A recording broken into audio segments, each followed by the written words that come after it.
Hi, Steven. Are you there? Steven?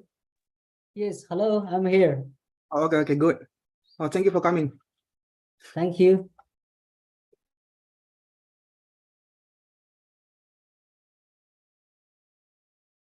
So should I start or just wait a few minutes? Yeah, we can start later. Okay. First. Okay. Thank you, Steven. Okay, thank you for inviting me. Yeah, just wait here. Okay.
Morning, ladies and gentlemen. I'm Siska Febiana. I will be your master of ceremony for today. It's a great pleasure to welcome you to the International Conference on Computer Control, Informatics, and its application, IC3INA 2023. The conference will be held for 2 days, 4th until 5th October 2023. The 10th of IC3INA is hosted by the Research Center for Data Science and Information, the National Research and Innovation Agency.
Sorry for the technical problem.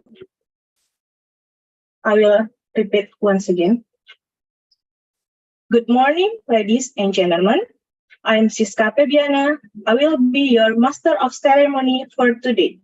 It's a great pleasure to welcome you to the International Conference on Computer Control, Informatics, and its application, IC3INA 2023. The conference will be held for 2 days, 4th until 5th October 2023. The 10th IC3INA is hosted by the Research Center for Data Science and Information, the National Research and Innovation Agency, Indonesia BRIN, conducted virtually via Zoom. This year, IC3INA 2023 is highlighting exploring the power of data, leveraging information to drive digital innovation. It's a great honor for us to introduce and welcome the honorable guest, Dr. H. Budi Prawara, the chairman of Research Organization for Electronics and Informatics BRIN. Dr. Esa Prakasa, the head of Research Center for Data Science and Information BRIN. Mr. Arafat Febrian Dirza, PhD, the chair of IC3INA 2023. Professor Zildjian Stephen Lee, PhD, from Western New England University and the president of IEEE Reliability Society USA. Professor Frank Guan Jing from Singapore Institute of Technology. Professor Paula Moraga from King Abdullah University of Science and Technology, CAUS, and all the honorable speakers and participants. First of all, let's express our gratitude to God, who has been giving us guidance, happiness, hope, and mercy, so we can attend and participate this event without any obstacle. Before commencing our opening ceremony, I would like to provide you with the outline for the opening ceremony. Started with playing Indonesia Raya, the Indonesian national anthem video, followed by the welcome speech from the chair of IC3INA 2023, Mr. Arafat Febrian Dirza, PhD. Next, we will have Dr. Esa Prakasa to deliver an opening remark. Following that, we will be honored to have Dr. H. Budi Prawara to deliver an opening remark and also to officially open the IC3INA 2023. Before starting the first keynote session, we will do a photo session. For the keynote session, we will have 2 keynote sessions delivered by Professor Zildjian Stephen Lee, PhD, from Western New England University and the president of IEEE Reliability Society USA, and Professor Frank Guan from Singapore Institute of Technology after the opening ceremony. And we will have the keynote session after lunch break, delivered by Professor Paula Moraga from King Abdullah University of Science and Technology, Kars.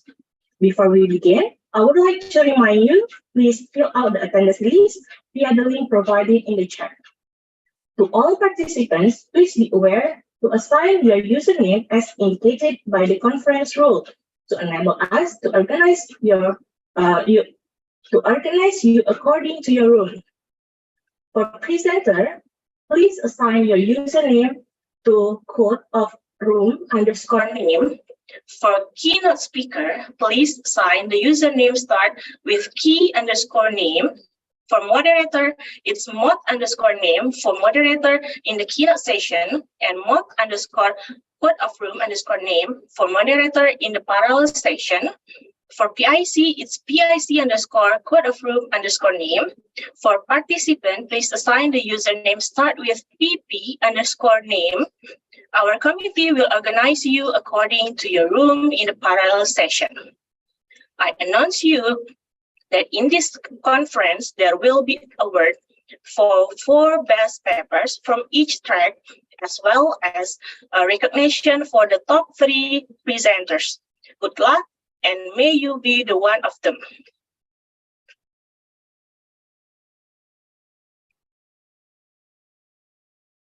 To remark our first agenda for today, the Excellencies, participants, ladies and gentlemen, now we are about to play the video of Indonesia Raya, the national anthem of Indonesia.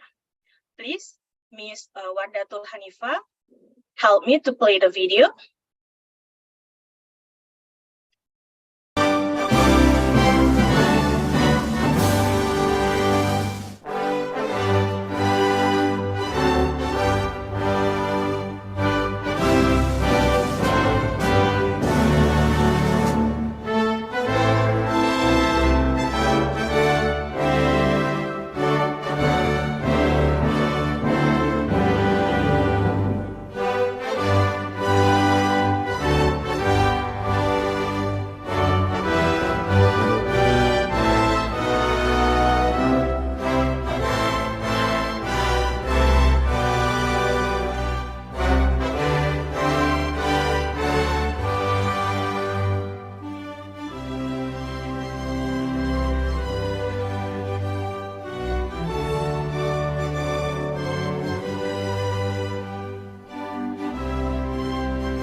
Thank you, Ms. Wardatul Hanifah. Now we go on to hear the welcome remark from the Chair of IC3INA 2023, Mr. Arafat Febriandirza, PhD. Mr. Arafat, are you ready? Okay, the screen is yours. Honorable Dr. Budi Prawara, Chairman of Research Organization for Electronics and Informatics. Honorable Dr. Esa Prakasa, Head of Research Center for Data and Information Sciences. Distinguished speakers, participants, ladies and gentlemen. Welcome to the 10th International Conference on Computer, Control, Informatics and its Application, IC3INA 2023. It's an honor to be here as we explore the theme Exploring the Power of Data, Leveraging Information to Drive Digital Innovation. In today's digital era, data plays a crucial role in driving innovation, shaping our world. We come together from various parts of the world with set our goal to understand the potential of data, unravel its complexities, and use it to bring about significant change. This conference is a hub, knowledge, and idea fostering collaboration that go beyond border. We extend our sincere thanks to our keynote speaker, Professor Saujun Stephen Lee, President of IEEE Reliability Society from Western New England University, USA. Professor Frank Guang Yunjing from Singapore Institute of Technology. Professor Paula Moraga from King Abdullah University of Science and Technology, Saudi Arabia. Professor Mu Yen Chen from National Cheng Kang University, Taiwan. Professor Anna Venzel from Wageningen University and Research, Netherlands. And Dr. Purnomo Husnul Khotimah from the National Research and Innovation Agency, Indonesia. Their presence highlights the global cooperation that defines this conference spirit. We look forward to their insight, inspiring us to push the boundaries of innovation. This conference is not just a gathering of brilliant minds, it's a celebration of the pursuit of knowledge, the essence of groundbreaking idea, and the vision for an innovative future. With our conference being online, we have a unique opportunity to connect with colleagues from diverse backgrounds, enriching our understanding and perspective. As we navigate through discussion, workshop, and presentation over the next 2 days, let's embrace this opportunity to learn, challenge ourselves, and inspire one another. Let's create an environment where ideas thrive and partnerships are built. Once again, a warm welcome to IC3INA 2023. May our quality effort lead to innovation and collaboration that shape the future of technology and information. Thank you and enjoy the conference.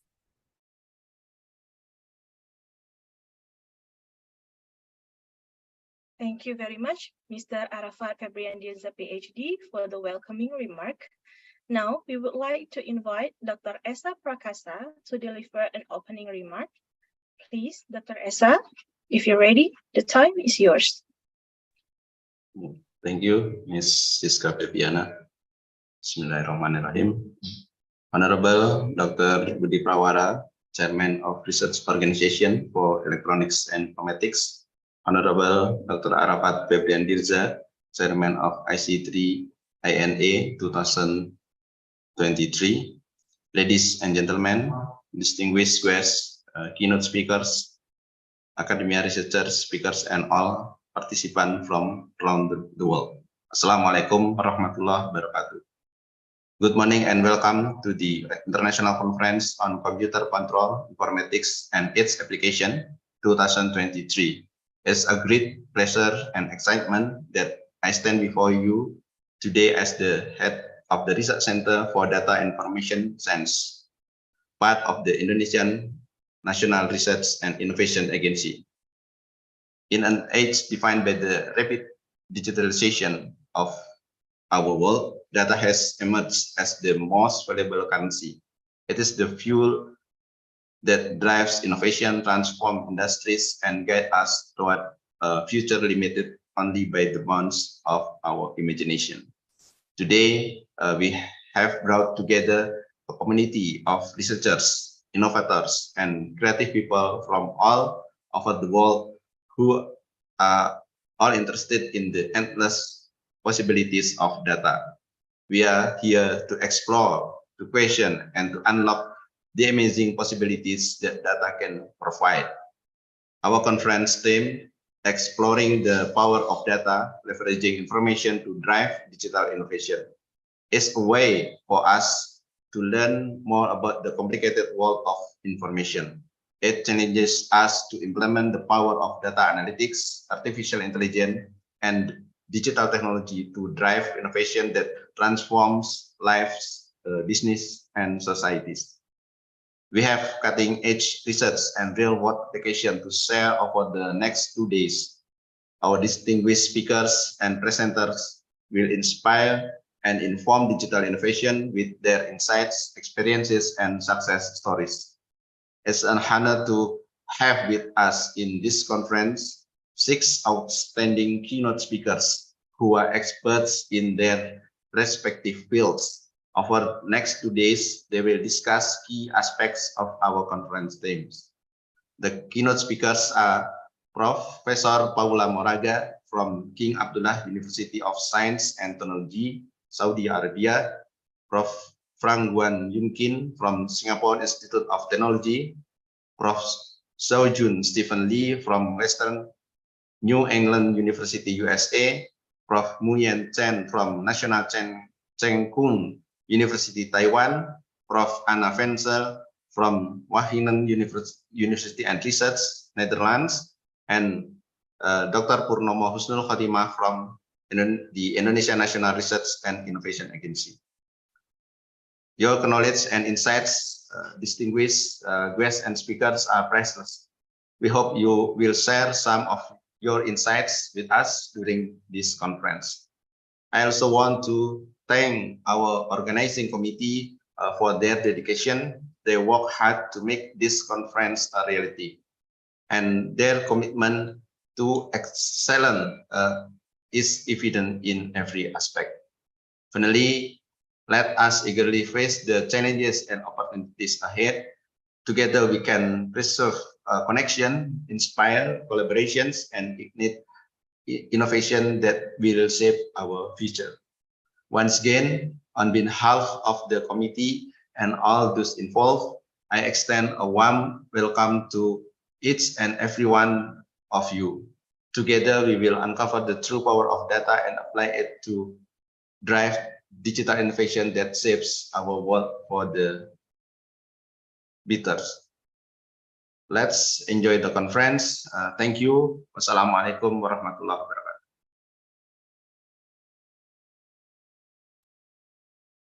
Thank you, Dr. Esa Prakasa, for the opening speech.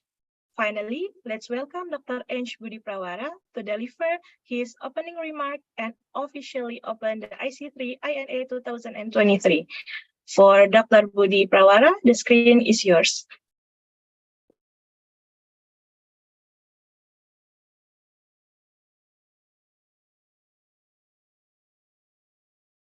Ladies and gentlemen, keynote speakers, academia, researchers, speakers, and participants from around the globe, good morning. Assalamualaikum warahmatullahi wabarakatuh.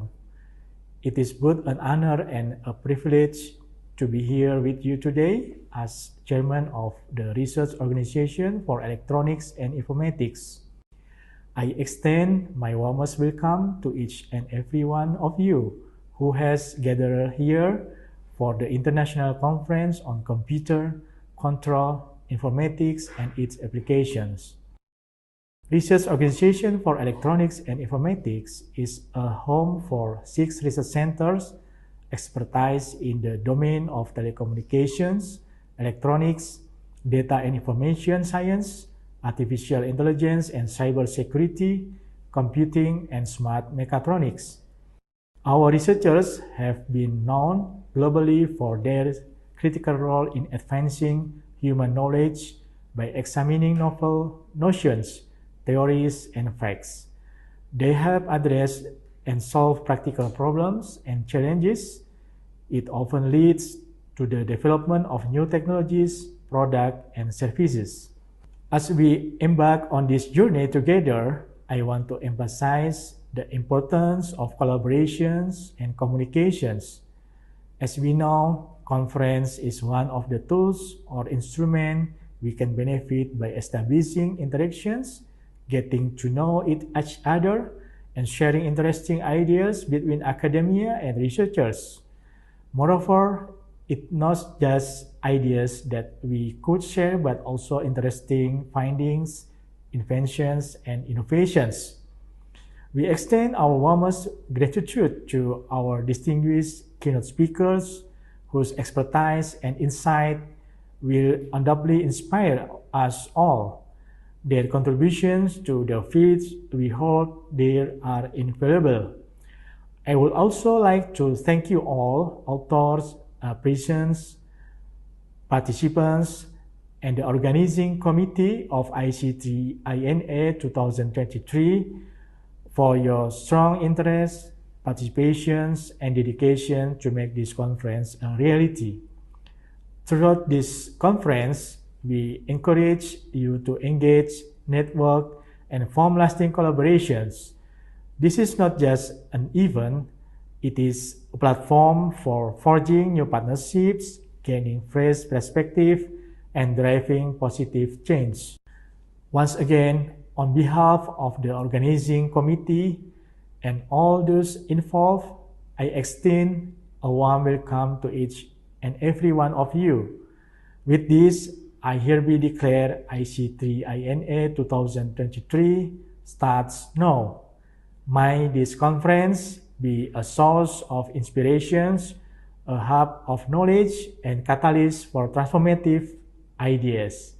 Thank you, and let us begin this exciting journey together. Wassalamualaikum warahmatullahi wabarakatuh.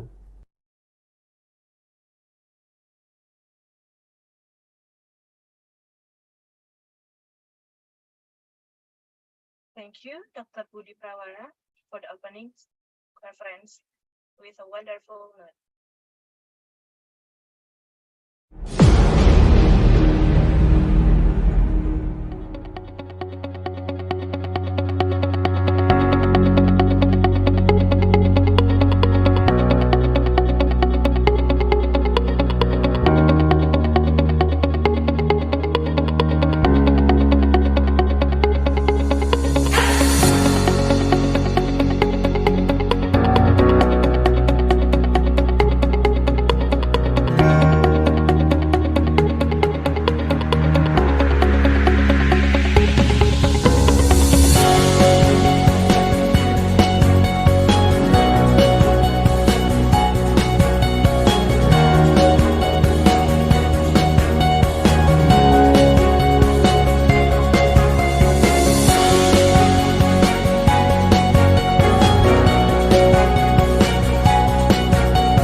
Ladies and gentlemen, please give a bunch of applause. We are now open the conference. As this conference is officially opened, I would like to invite all speakers, distinguished guests, and the participants to join a photo session. You are pleased to activate your camera. I will let Ms. Wardatul Hanifa, SPIC, to guide the photo session.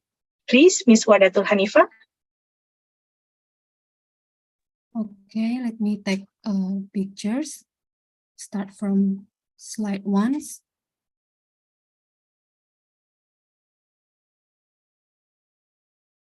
Slide 2.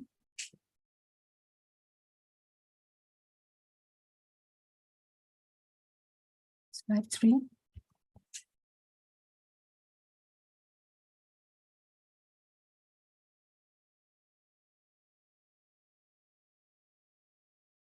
Slide 4. And slide 5. Thank you.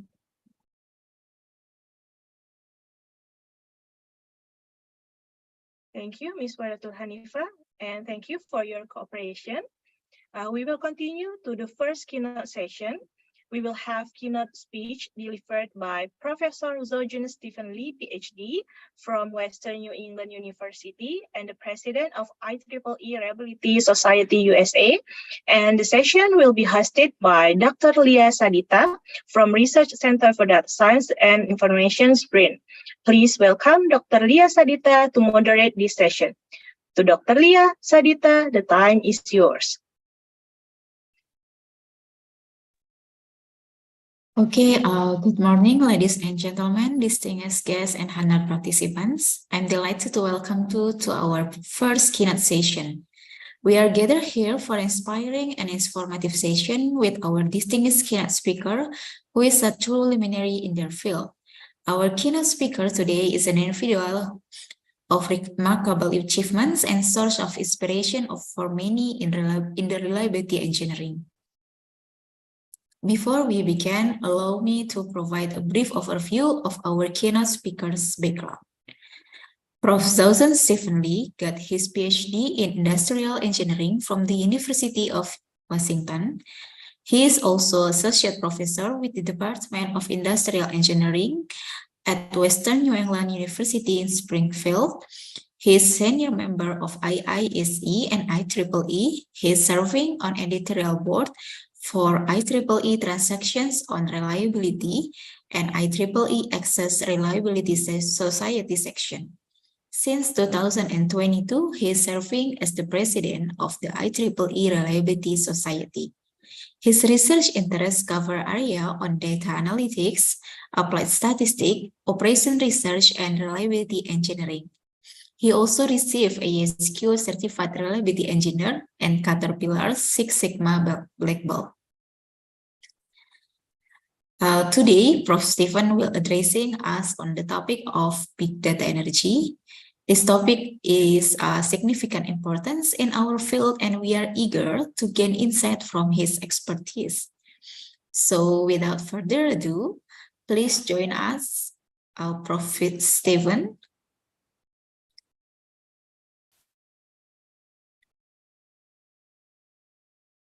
Hello, Prof. Stephen. Yes, can you hear me? Yes, very clear. Okay. Okay, so yeah. Okay, so you have 40 minutes for presentation, and then we will continue to Q&A session after that. Thank you for joining us. Okay, thank you. Okay. Share my screen.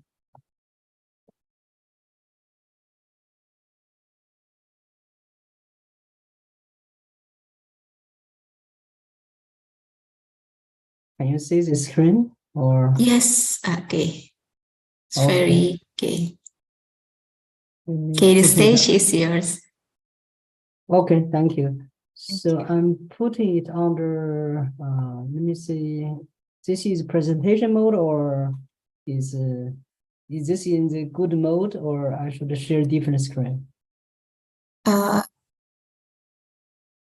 I think please the difference screen. Okay, let me share again. Yes, let me share this screen and put this under. How about now? Okay, It's now, better? yeah, it's better. Thank you. Okay, Okay, so please continue. yeah, so thank you for the introduction and also the invitation from Professor Rezi Karaka. So really appreciate this opportunity to present and share some of my research with this conference. So I will start with the topic I'm going to talk about today. So if you have questions, you can either interrupt me during the conversation or just wait until the end of the talk. So I'm going to talk about the energy consumption for designing reliable and secure engineering system. So you can know a little bit about my background from the introduction, but here I just a little bit repetition about myself. So I have been serving as the president of IEEE Reliability Society since 2022. So this is my second year, and also I teach at the Western New England University, located in Western Massachusetts in the United States. So I received my PhD from University of Washington in Seattle about 12 years ago. So my research interests include reliability, resilience, AI, machine learning, and engineering statistics and operation research. So I would like to take this opportunity to introduce a little bit about IEEE Reliability Society. As many of you might know that there are 39 societies under IEEE and 7 councils. those are the basic operating units within IEEE. And the IEEE Reliability Society is one out of those 39 societies. And we have about 2,000 members, and the field of interest of our society is concerned with the strategies and the best practice for attaining, assessing, assuring, and sustaining system reliability throughout its life cycle. So if you think about reliability, it can cover maintainability, testability, prognostics, and health management, sensing, data connection, data fusion, predictive modeling, even system security and privacy trust, different aspects. So it's one of the entities of any product, system, or even process. So for our society, we have publications, like each society has their own flagship publications. For Reliability Society, we have our flagship transactions, IEEE transactions on reliability. And you can see here the impact factor is 5.9 and a pretty good journal. And also we have an open access option within IEEE Access. We have IEEE Access Reliability Society section. We also co-sponsor a few other publications with other societies, like transactions on device and materials reliability, transactions on semiconductor manufacturing, and IEEE Journal for Photovoltaics and Security and Privacy magazine. Our society is going to launch a new magazine next year, next quarter. It's called a Reliability Magazine. So, and also we sponsor a lot of conferences. So I think this conference is probably also sponsored by one of the IEEE societies. So here a list of some of our conferences. You can go to our website, rs.ieee.org. You can look at all those conferences we are sponsoring, either financially or technically. So also we develop standards, and some of the standards like IEEE 1624, organizational reliability capability, and also IEEE 1633, recommended practice for software reliability. So basically, if you follow those standards and guidelines, you should know roughly at a high level how to make sure you consider reliability in your product design, process design, or system design. So all the societies are basically operated and supported by volunteers. So we need a lot of volunteers. So if you are interested in to join our community, you're welcome. So here is board members, and we have executive committee. So I'm the president, and I have the VP meetings and conference, VP membership, and VP technical activities, and also VP for publications. So we also have the treasurer and the secretary, past president.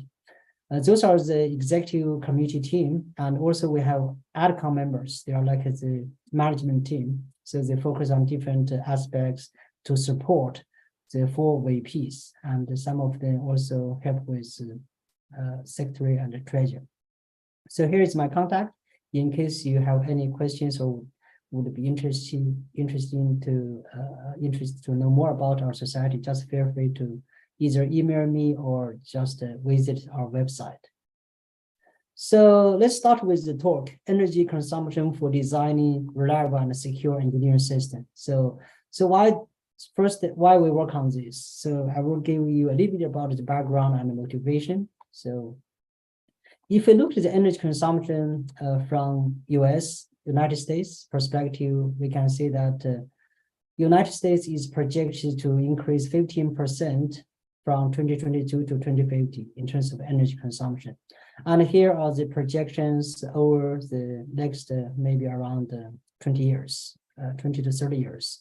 So we can see that the industrial sector has the most increase over the next few decades, and transportation, residential, also commercial, all will increase, but at a different magnitude. So why I'm looking at the US? Because the US and China are the top 2 energy consumers in the whole world. So I believe US is #1, and then maybe China is close, if not number 1, but they are the 2 largest energy consumers. So if you look at those 2 countries, you understand why the energy consumption is a big issue. So if we look at this energy consumption from the global geographical perspective, and here we have the concept of OECD, basically is Organization for Economic Cooperation and Development. So basically North American, Canada, and European country and Australia. I think those most are like developed countries. They consume a lot of energy. So, and also from non-OECD countries, regions, the energy consumption is increasing significantly. Asia, Middle East, and also Africa, Americas. So, and here in terms of different sectors and also different global regions. So overall, we are projecting to say 50% increase in world energy usage by 2050. So, and in terms of different industries, sectors, industry will increase over 30%, transportation by 40%, and building sectors also will grow by 65%. So, because there are many reasons, you will see why we have energy demand increasing, population, industrialization, and all those new technologies need a lot of energy. So managing energy consumption growth is crucial. We can understand that from many perspectives: environmental impact, sustainability. We need to look at the future generation, what they can consume. We don't want to sacrifice the future generation's benefits by just use up all the energies for our current generation. And also, we need to consider societal responsibility, make sure energy is accessible to all different regions, different countries. So many countries, there are still, there is no sufficient energy. There is blackout and no energy to support the air conditioning, all this energy consumption, even the basic energy needs. And also sometimes government have regulations. For a country, energy can be a security issue, and also it will determine the economy development, and all different very critical. So in terms of energy. So here I just put some pictures in terms of have a visual understanding in terms of some key aspects, like sustainability is a key aspect we have been talking about recently. We all across the globe, we see a lot of extreme weathers, like a wildfire in Canada, California, and flooding in Italy. So there are many serious extreme weathers, either extremely cold, extremely hot, and flooding, tornado, and we see more often those extreme conditions, not just the average. The average probably maybe stay at the same level, but if we look at the extremes, those are more concerning in terms of sustainability and energy consumption. So also, as you probably know, that United Nations developed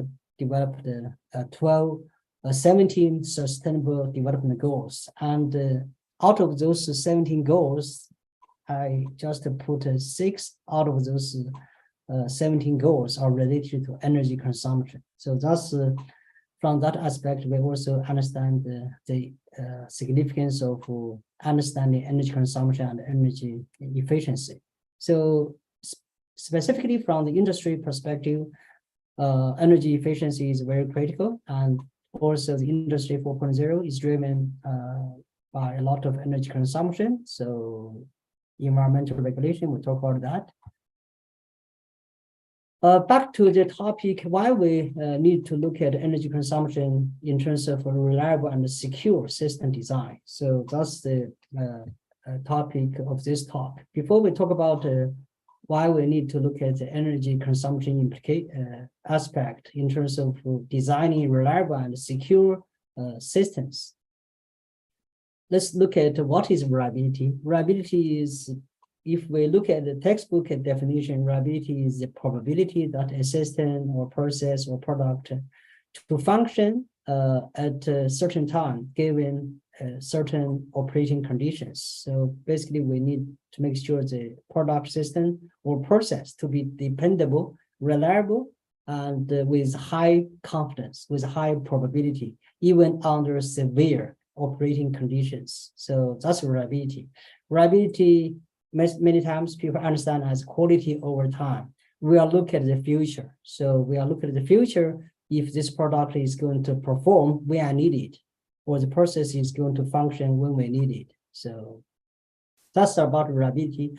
Reliability engineering is the practice to use different engineering techniques to make sure we design the product right and deploy and manufacture it right and deliver it right, and then packaging and shipping to the customer. From the whole product life cycle perspective, we need to ensure reliability is included in the product development stage, whole life cycle. So if we look at reliability engineering and energy consumption, we can see that in order to achieve high reliability, we need to consider energy efficiency and the resource optimization. We need to monitor the system performance, degradation signals, and such like acoustic, temperature, vibration, all those features from the system, so we can understand the health status of our engineering system. Sometimes we also need to have software and to make sure it is secure and fault tolerant. We need to make sure the system cannot be easily hacked by hackers, right? So how we can consider both redundancy and fault tolerant solution to achieve high reliability.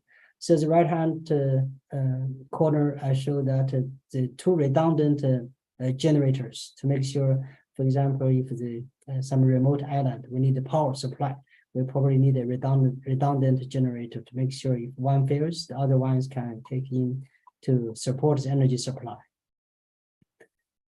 So before we can measure the amount of energy consumption, we need to understand how we can measure energy, so we can understand the magnitude, how much energy we are going to consume. So you can see from the literature, there are many different ways to assess the amount of energy consumption.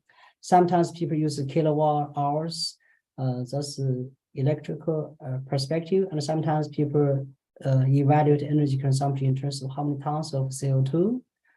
And sometimes we look at, for example, energy star rating, different like refrigerators, you have different is energy star certified or not. And for buildings, they have level 1 with level 2 in terms of sustainability. And also sometimes if you just fuel your car, you look at how many gallons or how many liters to use. So there are different measurements in terms of energy consumption.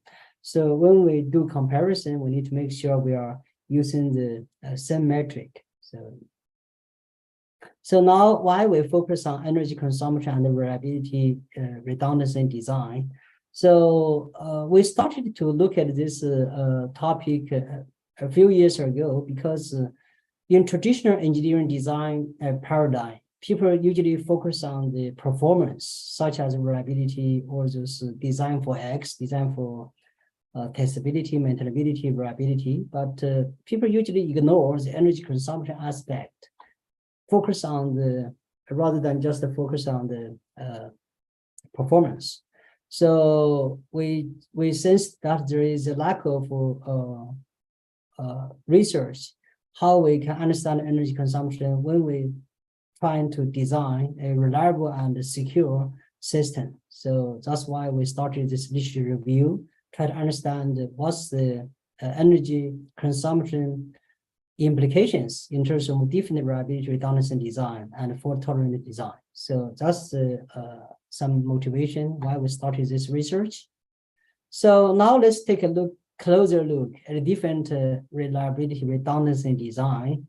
So as I mentioned, redundancy is very commonly used in many designs. For example, this truck, we have 4 tires, we have 4 smaller tires.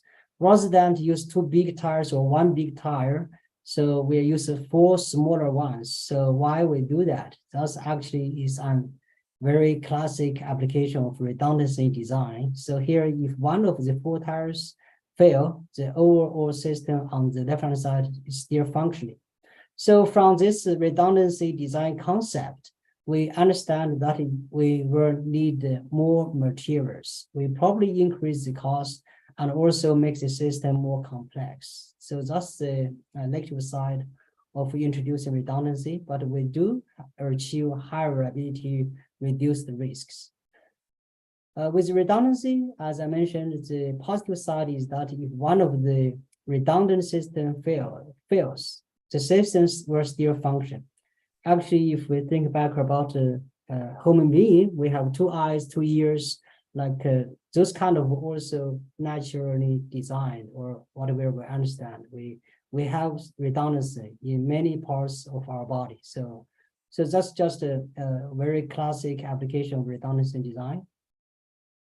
So let's look at tool design. Let's have a little bit of thinking rather than just for me to talk. So if we have 2 designs here, design 1 and design 2. So here's the assumption that for this 1 and 2 on the left-hand side, we need both 1 and 2 to function for this path to function, or 3 and 4 to function. So we can imagine 1 and 2 are 2 pipelines connected in series. So we can the oil or gas can either go through this path 1, 2, and the second path 3, 4. And for design 2, and intuitively we understand that we can go from 1, 2, 1, 3, 1, 4, or 2, 3, 2, 4. So intuitively we understand that design 2 will have higher reliability, right, in terms of this redundancy design compared with the design 1. So those are the 2 redundancy design mechanism. And intuitively, based on the path analysis we just did, 1, 2, 3, 4, here 1, 3, 1, 4, 2, 3, 2, 4. We have 4 options. Here we have only 2 options. So intuitively, we understand design 2 will have higher reliability. By assuming that each individual pipe, 1, 2, 3, 4, just think of this as a pipe. If each individual pipe with a reliability 0.9, 90% reliable, 1, 3, 2, 4, each of them is 90% reliable. If we have a second design, if we use system reliability method, we can easily calculate the overall reliability for the second design is 98%. And the design 1, the reliability will be 96.4%. So, which means the second design with this design mechanism, redundancy strategy, it will achieve higher reliability, even by assuming the same reliability level for individual component. So that's why, just give you some idea why we need to look at all those details of redundancy design strategies. So here is the summary of all the redundancy design strategies. We have active redundancy, passive redundancy, dynamic redundancy design, and partial redundancy, distributed redundancy, and redundancy with voting mechanism. So I'm going to briefly go over each of those redundancy strategies. So active redundancy, sometimes we saw examples like hot standby or warm standby. Hot standby, basically we run 2 systems simultaneously. They consume double the energy, right? We just need 1 system, but in order to make sure we don't lose power, or we just add a hot standby redundancy system. And another concept is warm standby. So we have an idle system, for example, the engine is not fully running, but it is at idle status. So anytime the primary engine generator is failing, for example, and the backup one will kick in very fast. So that's the active redundancy for both hot standby and warm standby. There are many different applications, like in medical and power generation, robotics manufacturing. There are different applications, and even data center servers. So some of those are like for hot standby or warm standby. They are active and is ready for the backup system to kick in anytime the primary system, if the primary system fails. And another is passive redundancy. Sometimes one example is cold standby. So we just have the system ready, but not going to run it. It's not going to consume energy, but we have some like a trigger system or switch system. Once the primary system fails, the the backup system will kick in. So that's the cold standby. It's consume less energy, much less energy. And another one is kind of adaptive redundancy. So we have a monitoring system. Here's the key. You can see is monitoring. We have multiple components running simultaneously in parallel. And if we need all of those components to function for the system to function. So if any system fails, we just kick in to have just to add the redundancy to switch to different component. Okay. So this is to implement this dynamic redundancy, we need the monitoring system. We need to know which system is not functioning, we just switch. So, and also we have the partial redundancy. In this case, we have the example of M+1 redundancy. For example, we know that which component in this system is more critical, and we just identify the most critical component and have a redundancy for that specific component or subsystem. So, and the distributed redundancy. So this is in terms of, for example, for most like a power management company, they have two identical control rooms. So one is located in one geographic location, another one is located in another geographic location. And I think a data center also uses this kind of strategy. For example, if there's earthquake or either a natural disaster or man-made disaster. So if one data center or the power control room fails, so they have a different one located in different locations, so they can take the function so as a backup. So distributed focus on geographically located, and then they can try to mitigate the risk. So redundancy with voting system. So this is the idea that sometimes we have like for sensors, we have multiple sensors, and all those sensors measure the same information. So if we have the majority of the sensors send the information, say something is wrong, we agree. Because this is to avoid the sensor failure. And if you recall the Boeing 787 MAX crashes, so and later on they found that because the sensing data is faulty, so basically the control system is taking the wrong sensing data input. So even though the airplane is going down, but the sensor send back the information saying that the airplane is going up. So that's why the control system keeps to drag down the airplane. So that's what happened. But if we have the voting system, we have multiple redundant sensors. So we just follow the majority. That's give us a higher confidence in terms of sensor failure. So that's but in real life, we probably have a hybrid, a mixture of all those different redundancy strategies.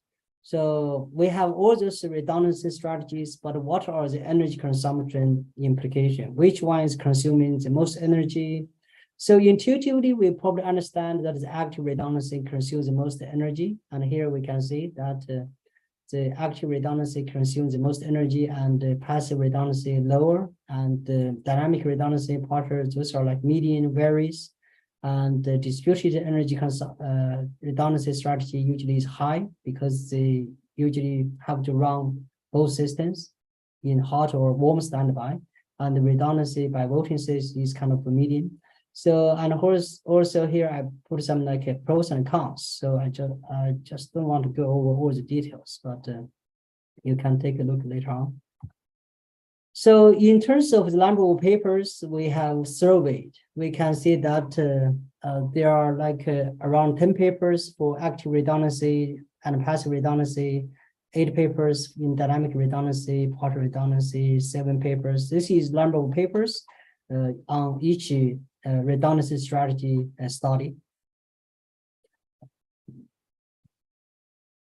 And for those different applications using different redundancy strategies, we studied the relative energy reduction.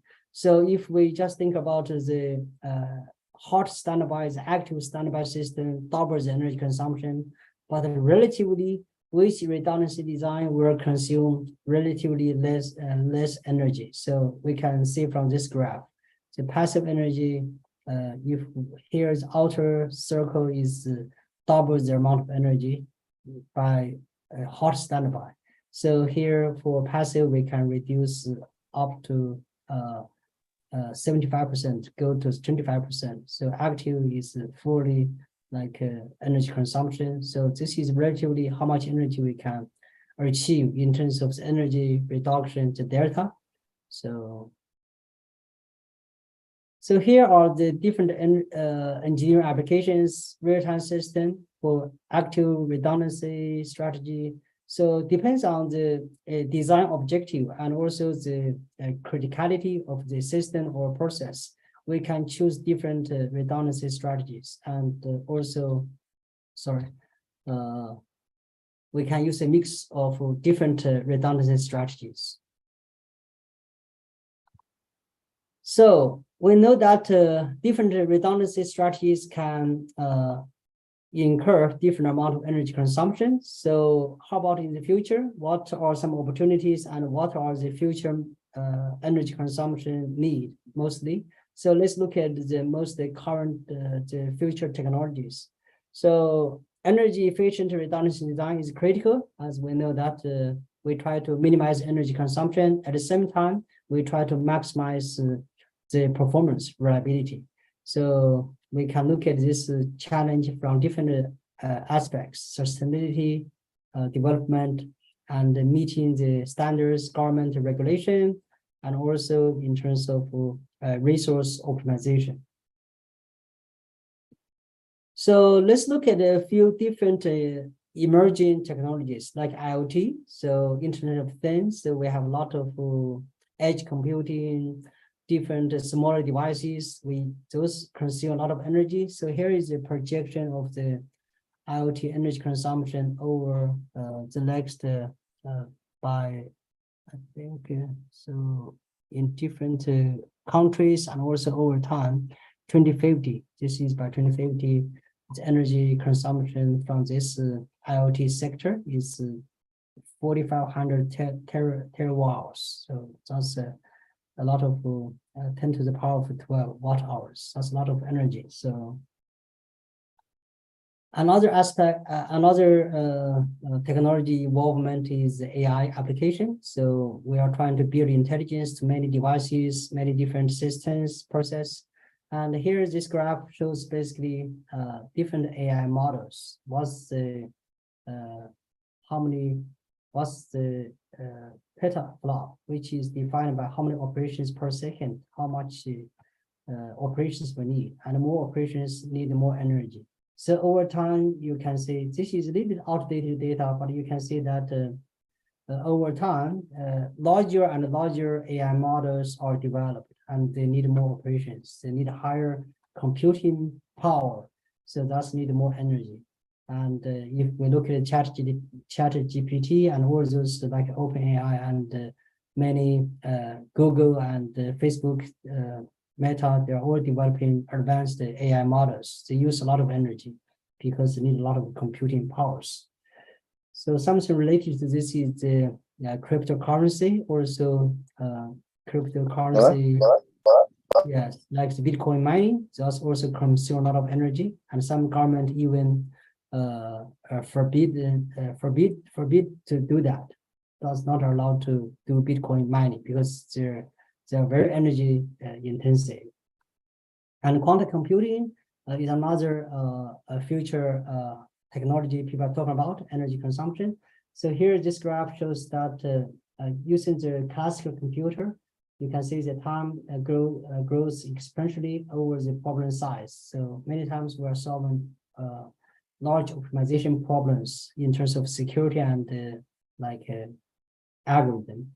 But using quantum computing, you can see the time in terms of the problem size is linear increasing. So if we can achieve more stable quantum computing technologies, we are going to have different energy consumption understanding.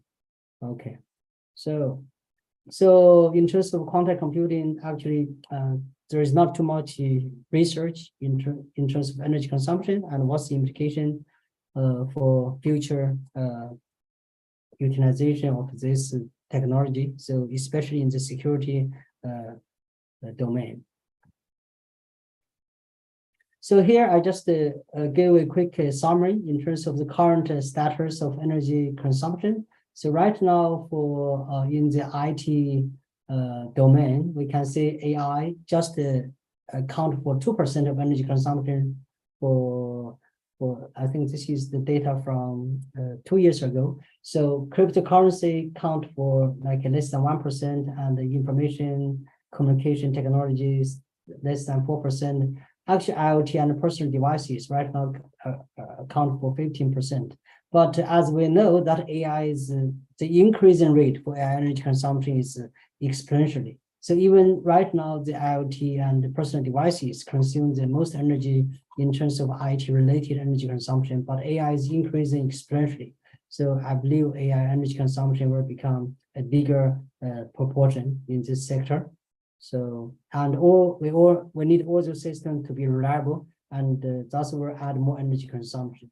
So to make sure we have reliable AI, and we have trustworthy AI and reliable devices, personal devices, reliable and secure. So all those are future research directions in terms of understanding how much energy consumption we need in terms of more reliable and secure product design, system design, or process design. So here are some takeaway points. So we need to balance energy consumption and redundancy design. And as we can see, higher redundancy, higher security requires more energy. And we absolutely need to look at the future technologies and what's the energy consumption for AI and quantum computing, and what's their application in terms of security and reliability. So there is no universal standard and policy in terms of how we can design a product. What's the energy consumption standard for what kind for computer? We have some energy store, we have some building standard, different level of sustainability, but we still need a lot of more standards in other different industries. Okay. So here is my research team. As you know that I kind of work at my full-time job is professor with Western New England University, a small private school at Western Massachusetts. So it's about 1.5 west of Boston. So I have been here for about 10 years. I have 2 PhD students for this work. Rocco Cassandra is working on this paper, and I have 2 undergraduate students, Luke Gossman and Charles Lee. One is studying electrical engineering, one is studying computer science. They have contributed to the work in this set of slides. Just want to thank them. And yeah, if you have any comments, questions, just we can have some discussion. That's about what I would like to share. And here are some reference, a lot of reference. So yeah. Okay, I hope I'm within the time limit. So Okay, thank you very much, Professor Stephen. It is a very interesting topic and also very comprehensive. We can see like how the energy consumptions, reliability engineerings are related each other, and then how the future technology like quantum technology or AI have impact on this energy consumption, as well as we are thinking on how to make it more reliable systems. And now we have a question and answer session, and I invite for our audience to ask the questions. You might raise your hand and turn on your mic, or you can leave your question in the chat box. So we have 15 minutes for the discussion. Please please raise your hand or put your questions in the chat box.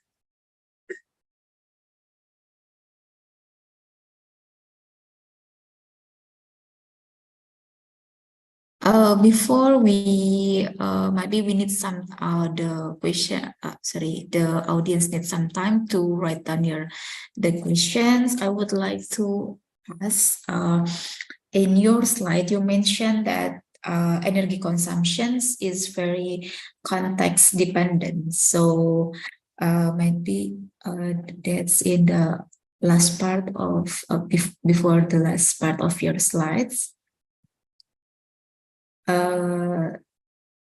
What are the main considerations like when we have context that is conflicting in each others? So yeah, that's a good question. So for different applications, for mission critical systems like the power control systems, like we have in the US, they have the independent system operator for. So the power company, they buy powers from nuclear power plant, from hydrogen electricity generation power plant, or from wind farm, solar panel. So they predict the energy need, the demand, and then they bid the energy to purchase the energy. So for those kind of critical and mission critical, very critical, so they supply all the energy, electricity for the whole New England, 6 states in the United States. So they have a 100% redundant system operating. So if something happened in one operating center, the other system will just they run the other system 100% like a real system. So it depends on the mission criticality, and also, yeah.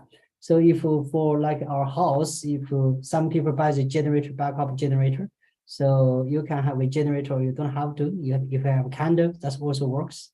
Yeah. So it's just yeah. So it's really kind of complicated. Depends on the mission and the interest and what's the impact. So if we lost energy, it's going to cause like property, life loss or property loss. That would be critical. And for example, the traffic lights, right? We don't want to cause like a jam for the busy traffic. We usually have the backup battery or yeah, some backup power supply. So yeah. Okay. Thank you. So is it different based on the change? Yeah, and nuclear power plant cooling is very critical.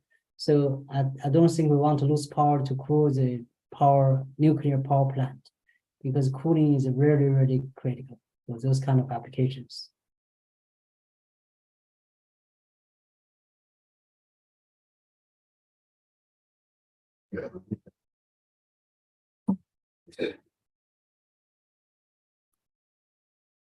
Okay, now is there any question from the audiences?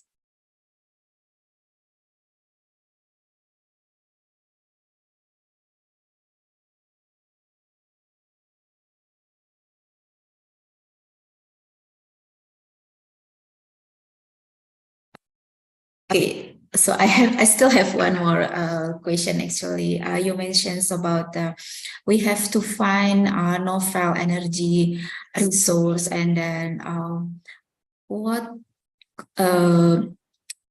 would you share us what are the directions, which kind of novel energy resource that might be a bit like in the next 10 or 15 years? And here we also have one question from Pak Esa Prakasa. So please, Pak Esa, raise your question. Yes, thank you, Dr. Lia. Thank you, Prof. Stephen, for the insightful presentation. May I have a question? Sure. Regarding the redundancy preparation. I have a question. Do we need fault tree analysis when we trying to design, for example, how to create a redundancy system? Yeah? Because in fault analysis, as I know, we have to define many kind of possibilities that can raise problems for the system.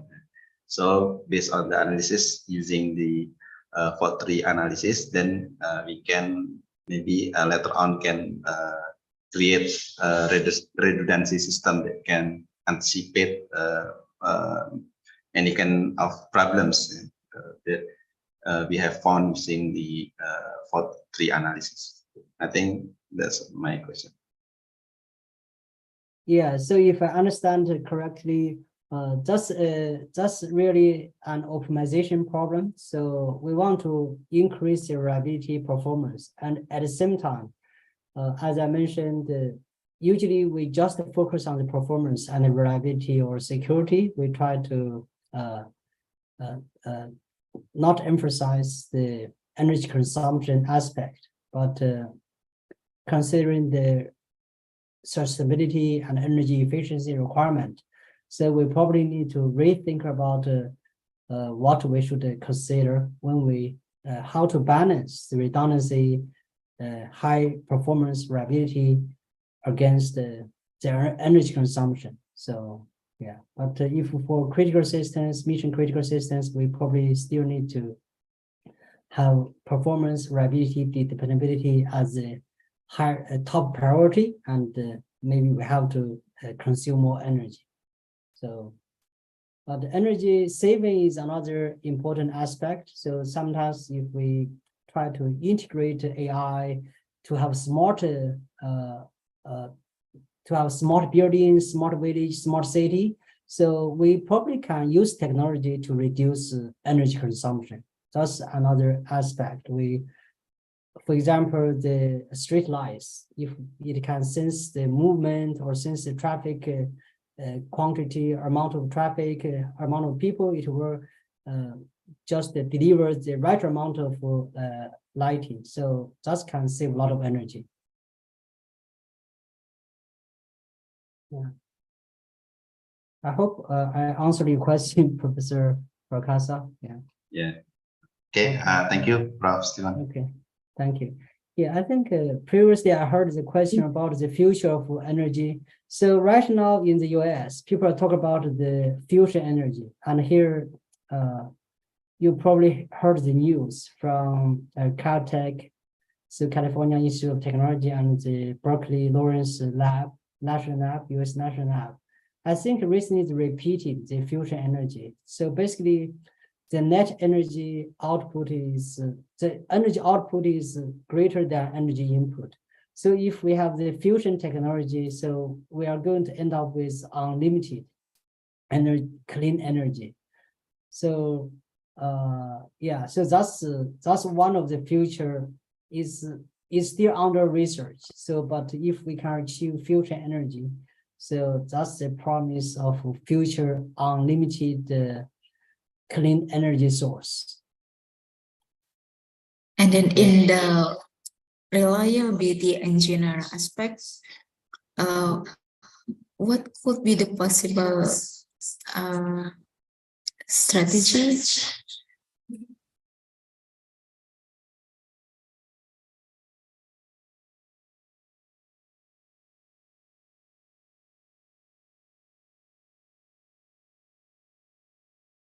I think you're Sorry? on mute. Yeah, you're Yeah, okay. just not, you're on mute. I didn't hear you. So Oh, okay. So regarding the reliability aspects to the fusion of energy, what would be your insights regarding this?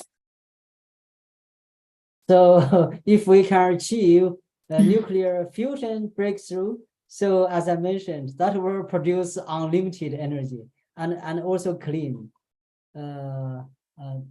And we probably don't need to worry about energy consumption. So we need, yeah, that's a big breakthrough. But as I mentioned, that's just late last year, and this year I think they repeated the experiment in the lab environment. Yeah, you can. Yeah, I think there are a lot of news talk about nuclear fusion energy. So, but just I don't know. Maybe I even don't know the mass production of energy. But in terms of yeah, so that's a good question. We can understand the reliability, how we can use this technology, and what's the so it's very challenging. People are doing research so in the US national lab. So I think there is an interview on YouTube. You can interview the team lead.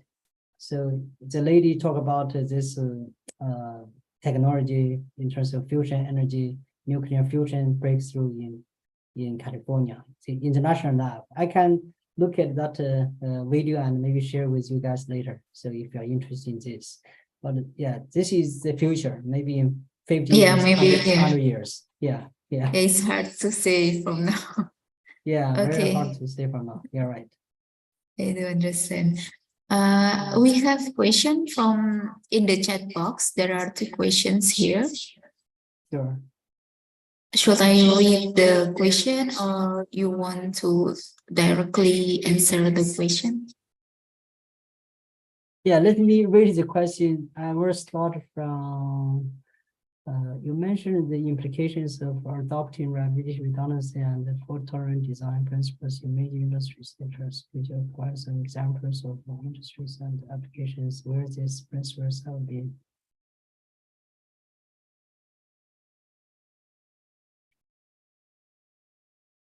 Yeah, I think I talk about this is the asking for examples of different redundancy strategies.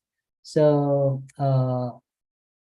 I mentioned about the power electricity power system company. They have the 100% fully functioning control room. So in case one, that's very mission critical. And in case one system fails, they will operate the backup system. Yeah. So,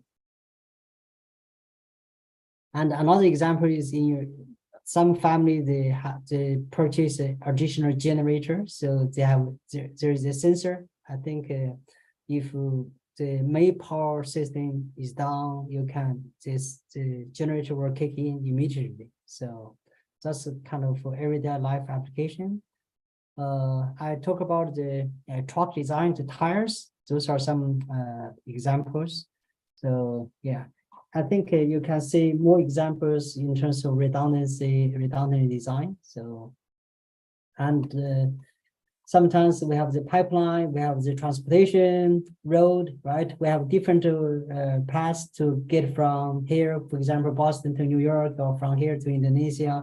We can connect it from different cities. That's kind of also transportation redundancy. So if you study topology, you will see different routing. Sometimes you can choose different routing from A to B. So there are multiple routes, so you can go through past. Yeah. So did you also research about how to reduce their environmental impact? So I hope I answered the question from moderator Budi. So, and this second question is about, do you research how to reduce the environmental impact? So not yet. So now we are looking at the energy consumption. And as I mentioned, for energy consumption, we can measure in different ways. Sometimes people do use their amount of emissions. So right now, if you probably notice that if you buy tickets on some of the airline companies, they say for different routes, for different price, they also give the amount of CO2 emission. So in addition to the financial dollars, how much you need to fly from A to B, so they also give you the amount of emission. So I think that's something we are going to do, we are planning to do. More specifically, what's the energy consumption, the relationship between energy consumption and the environmental impact in terms of CO2 emission. Yeah, so that's a good future research topic. And I think in the US, sustainability is a big push right now from the government, because the climate change, people don't use global warming, they use climate change. So we, as I mentioned, we see more and more extreme weathers, not just the average. The extremes are getting more and more serious. So sustainability is a big forefront in terms of research. So yeah. You have, as you mentioned, your talk, AI contributes significant to energy consumption worldwide. In your opinion, should we slow down AI progress and here more efficient method to conserve energy consumption found? Yeah, that's a good, I think that's a dilemma. So AI consumes a lot of energy and especially increase exponentially over time. But as I mentioned, if we use AI the right way, we can integrate AI to our building, to our road system, to our infrastructure. So maybe we can use AI to have smarter design. And I don't like it to add everything smart, but if we can use AI the right way to our engineering system, we can lead to reduced energy consumption. But some of the AI-based algorithm, like even blockchain-based cryptocurrency and Bitcoin, those are, like I mentioned, they are forbidden by some government. Like China, they stopped all the mining. So usually they have a lot of Bitcoin miners, but the energy consumption is huge. And I think maybe 5 years ago, the Chinese government stopped all the Bitcoin mining because that's not good for the environment. So yes, and also for that question, I think there is a movement that I think top maybe about 300 big names in the US, they signed the petition to stop AI training. So I think that is more about not just energy consumption concern, is about the dangerous or like the negative impact of AI. How, because people fear that AI have the like human psychologically like a real person. So one Google engineer, I think he sensed that the AI can understand him and even probably better than human. So that can cause some ethical or like other societal issues. So not just energy. So AI is a bigger thing. And if you guys hear about what Elon Musk, he mentioned that AI is more dangerous than nuclear weapons. So that's probably true. I don't know, but we cannot stop. And people are using AI. So we have to face it and face the challenge and figure out how to work together. So globally, and how to use it the right way. So yeah, that's also come to regulations and intergovernment collaboration, all those efforts. Yeah. So I hope that touched a little bit about the question from Akaba. So Professor Zaina Akbar. Yeah. Yeah. And we have our last question from Agung Santosa. Yeah. So about if you consider the possible contribution of AI in conserving energy and research.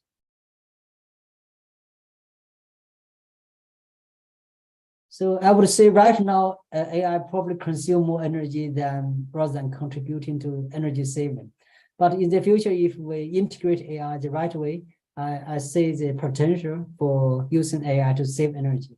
So yeah, but for now, people just train all those big companies, high-tech companies, they build their own big model, large language model, and buy a lot of expensive chips from NVIDIA. So I think right now they consume more energy.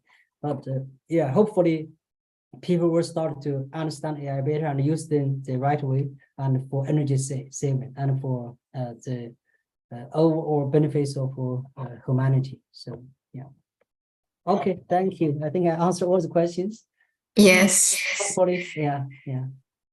Okay, thank you very much, Prof. Stephen. Ladies and gentlemen, thank you for your active participation in this Q&A session. We have reached the end of our allotted time.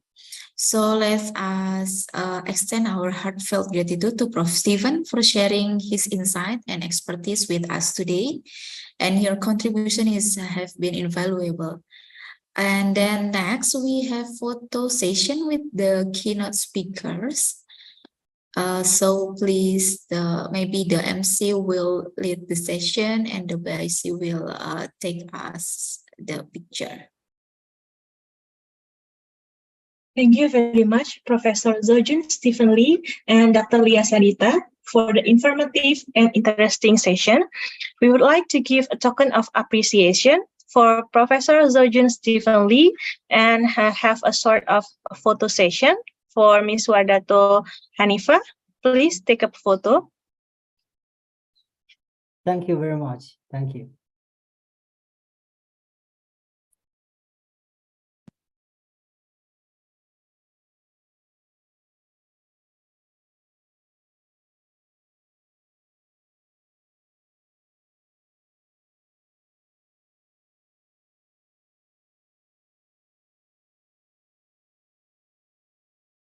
Thank you very much, Prof. Stephen.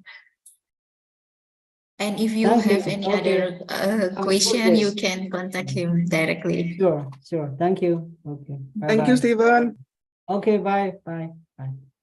Thank you, Prof. Stephen. Thanks, thanks. Thank bye. you, Prof. Stephen. And good night.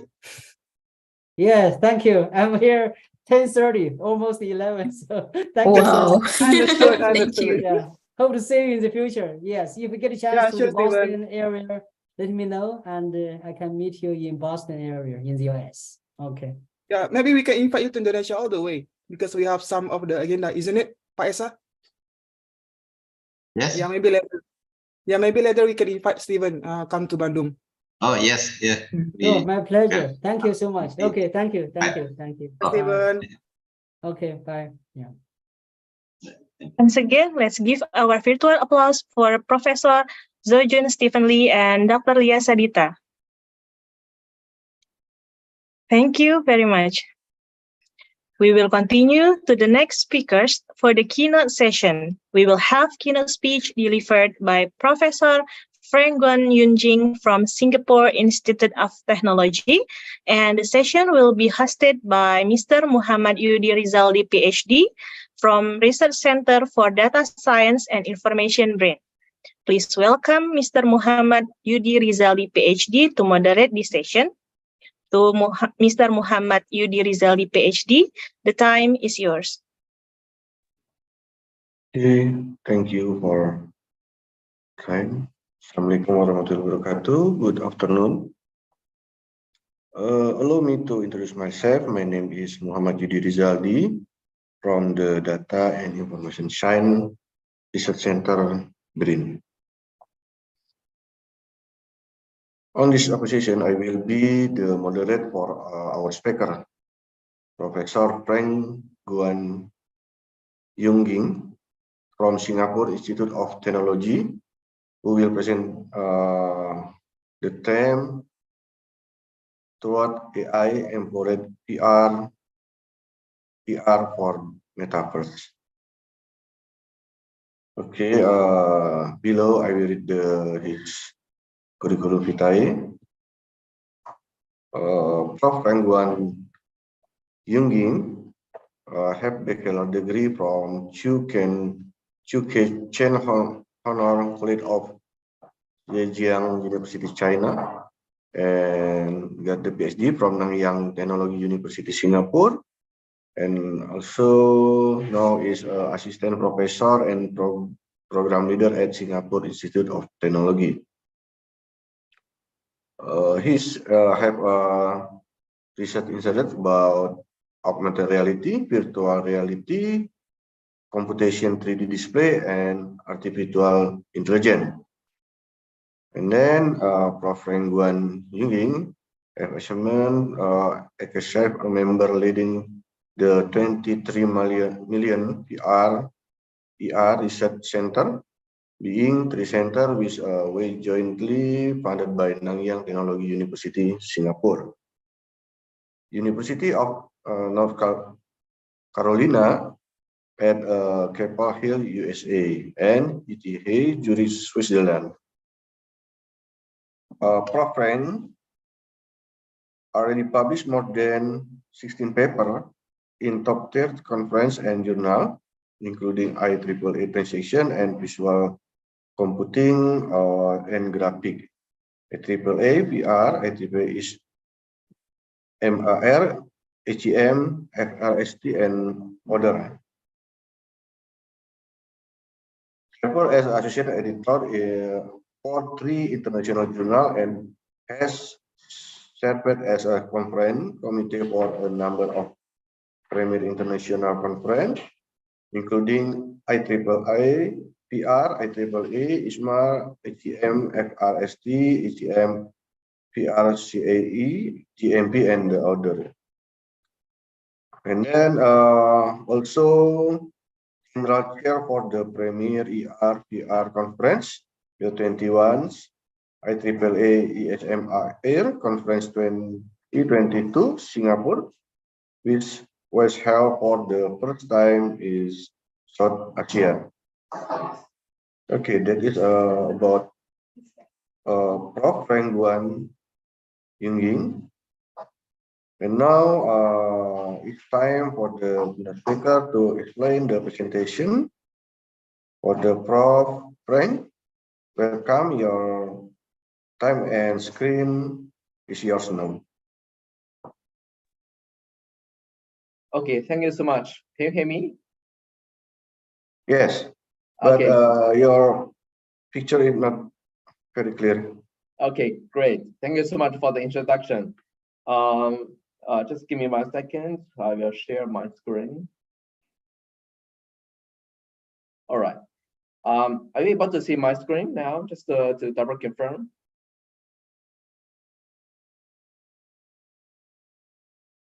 Yes. Yeah. Okay. Great. Yes. All right. Okay. So I should say that morning to everyone. Okay. Singapore is 1 hour in front of just before Western Indonesian time. So now it's about Masa is close to 11 a.m. So I'll just say morning to everyone. Okay. So very happy to be here and also give a keynote. And the title is Toward the AI Empowered VR for the Metaverse. So like Mr. UD Razetti mentioned, I'm Frank, coming from Singapore Institute of Technology. Before my presentation, I'd like to give a few words to introduce myself first. I'm now an associate professor at the SIT and also the program leader for 4 programs, RTIs, MGD, DN, UXGD. All those 4 programs actually are quite VR, AR related. Okay. And my research interest includes VR, AR, and also AI, artificial intelligence. I'm a IEEE senior member, and also I'm the general chair for IEEE ISMA 2022 Singapore, and also 2023 CINA, which will be held in, I think, in 2 weeks this month. This is a glance about the content that I will cover in today's talk. At first, I will quickly introduce something about the metaverse, but I will specifically highlight some of the introductory information for VR and AR, including the origin, the types, applications, and also the key technological components for VR, AR. And then following that, I will continue to introduce some of the research works that we have developed, mainly using the AI, artificial intelligence, to see how AI can empower the VR, AR in 3 different aspects. The first one on the display, and then for the content generation, and also the interaction. At the end, I will conclude my talk. So let's look at what is a metaverse, right? I think that some of you should have heard about the buzzword, metaverse in the past few years, especially, when Facebook, I think that they changed the name of the company from Facebook to Meta. and also somehow they launched their product aiming at the metaverse. But just to share with, actually the metaverse was not new. It was originated from a scientific fiction book called Snow Crash, published in 1992, which was about 30 years ago by Neil Stephenson. So what is the definition of a metaverse? Different people have a different kind of understanding and different definitions. There is no like a standardized kind of definition. So I just take some quote from the Wikipedia. So what is the metaverse? In scientific fiction, the metaverse is a hypothetical iteration of the internet as a single universal and immersive virtual world that is facilitated by the use of VR and AR headsets. Okay, so this is a definition from Wikipedia. And also, I was interviewed by the Channel News Asia, the newspaper, back to March this year. And they asked me the question, is the metaverse another feeding tech fed or future online existence? So I, together with some other observers, mentioned that the metaverse can be considered as a virtual world, parallel to, but also interconnected with the physical world. Okay, but no matter how many kind of definitions people have for metaverse, but I think most of the people we agree that there are a few key enabling technologies towards the metaverse. That includes VR, virtual reality, AR, augmented reality, AI, artificial intelligence, together with 5G or maybe 6G, and also blockchain. For today's talk, I think that I will more focus on some of the research works that has been done by my research team and also my collaborators in the direction of artificial intelligence or AI, how to empower the VR and AR towards the metaverse. Okay, so let's start with the very quick introduction about the VR and AR. And a lot of people just think that the VR AR just become hot in the past maybe 10 years around. But actually, the first prototype of VR AR was invented back to 1968. At the time, it was not called VR and AR. The prototype is called the Sword of Damocles. Okay, and the inventor of this prototype is Professor Alvin Sutherland. He is the recipient of Turing Award in 1983. And you can look at on the left side. This is the video showing Dr. Alvin Sutherland back to 1968 when he was using the VR and AR prototype, very first prototype. Okay, and on the right side is the photo that I took by myself when Dr. Alvin Sutherland came to Singapore in 2016. He take a look at how the 60 years of his experience working on computing. So I'm very proud and also very honored to be seated and also have the chance to take a photo of him.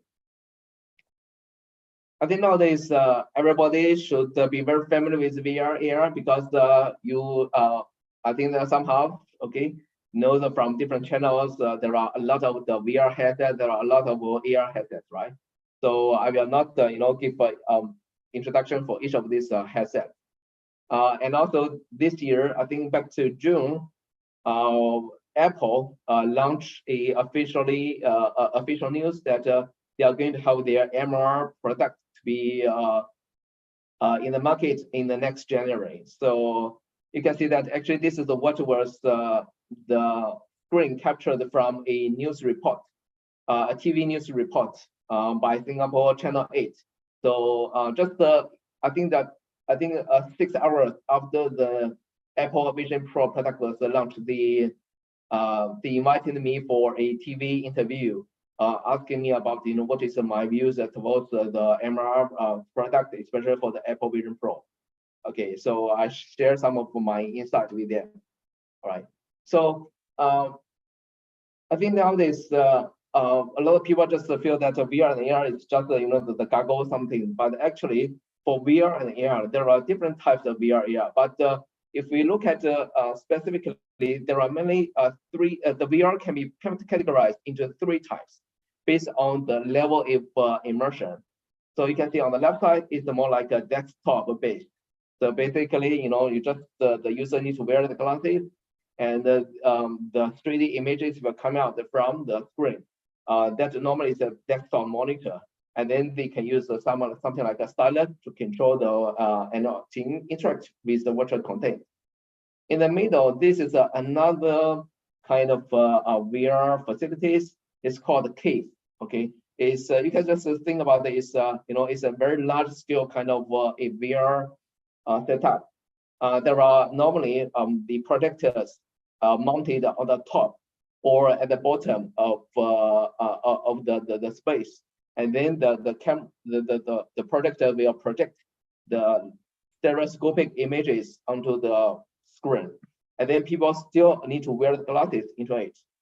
So this has been very popular, I think, at the very beginning of 2000 until 2014. All right. So it can cater for the service for multiple people, but the thing that the price is a little bit costly. I think no. On the right side, actually, this is what we normally see in our daily life. So the users will wear a VR goggle, or now we call it a head-mounted display, and then they are able to do some kind of interactions with the virtual world. So that is for the VR, and also for AR, there are also 2 types of AR. The first one is what we play with games like Pokemon Go, right? So that is a so-called video see-through. Basically, it uses your mobile phone, for example, your mobile phone or your tablet, and then the cameras of your mobile phone will capture the images from the real environment, and then the captured image will be fused with a virtual image, just like this Pokemon Go, or just like this Pokemon character. This is the virtual character, and the image is fused with the real image. In this case, is a street. All right. But there is also another type of AR systems that is so it's called optical see-through AR glasses. So what is the meaning that it's something like your glasses, all right, and it is somehow it's like a transparent, which means it will allow the images from the real environment to pass through and then enter your eye. So which means you are able to see the real environment. Okay, but meanwhile, the virtual image will also be projected to your eyes. Okay, so this is the optical see-through AR display. But I have to say that this is a challenging topic because for the moment, I think there is no ideal solution. A lot of companies, a lot of research institutes actually are working towards to further improve the optical see-through AR display. Okay. There are a lot of applications that have been developed using VR and AR. I show some of the applications that has been done by my team. So these are two applications. On the left side is a VR application. On the right side is the AR application. So my team have developed these 2 applications for Singapore's SRMIT. So Singapore MIT is the company that manages, the MRT. Okay, it's like the subway, right? So and they need to have some kind of training for their MRT car captains. But normally it's very costly to provide the training using the real cars. So that's when they came to my team, and then we developed 2 VR and AR applications that help their staff to do the training. Okay, so you can see that on the left side. You can see that you can tell the difference. On the left side, is everything is completely virtual. Okay, so that is a VR. But on the right side, you can see there are like the arrows. So these are the virtual images, but you can also see the track and also the human, even the control panel. Okay, these are the real. So on the right side, this is the augmented reality. And also we have developed some of the applications for the education training. So on the left side, this is from Microsoft Holland. Okay, So basically, there is a professor from a medical school, and using the augmented reality, he's trying to teach the students, okay, what is the different part of the tissues or bones or skeletons for human body. And on the right side, this is a system developed by my team. We can do the same thing. Okay, there are two players, or there could be multiple players, and then they can use the controller to interact with the virtual anatomy of the human being. Okay. And also we have developed some applications for the healthcare rehabilitation. Just for example, this shows another case that we developed a AR based rehabilitation system that can help the people with some kind of a mental problem or cognitive sickness to help them to learn how to make the sandwich. Okay, so you can see from the left and also from the right side, there are some of the virtual images. Okay, and also there the users or the client, they are able to see the real environment. Okay, through this process, they are able to learn, okay, how to conduct some kind of a training, for example, to prepare a sandwich from scratch. And this is another project that we are currently working with hospitals from both Italy and also from China to use VR and AR for the medical surgery planning. And we have the vision that the doctors even from another places. Okay, I'm in Singapore. Okay, maybe I can invite some doctors from Italy or from USA, and then we could simultaneously conduct the medical pre-surgery planning. Okay, by looking at the medical images of the patients. So this is something that we are working on, and also we have developed another. I think it's not just a demo, but it's a very fully functional system to do the 3D data validation for multiple users. So you can see in the middle. Actually, I'm trying to that there are a few kind of players. Okay, and they are virtually interact with the 3D models in the virtual world. Okay, in a mixed virtual world together, and they are able to use a bare hand and try to move around and try to zoom in and zoom out. Okay, and also they are able to change what is the 3D bar chart or 3D data validation objects. Okay, so I want to highlight that we are very honored to take a group photo, okay, together with Mr. Tang Ho, the Senior Minister of State from Singapore, for 2 minutes, MND and also MCR. Okay, so all right. So I think that is a brief introduction about the VR AR, including the origin and also the types and also the. I think next I will go a little bit in depth about some of the fundamental technologies for VR AR. So basically for VR AR, there are 4 key components.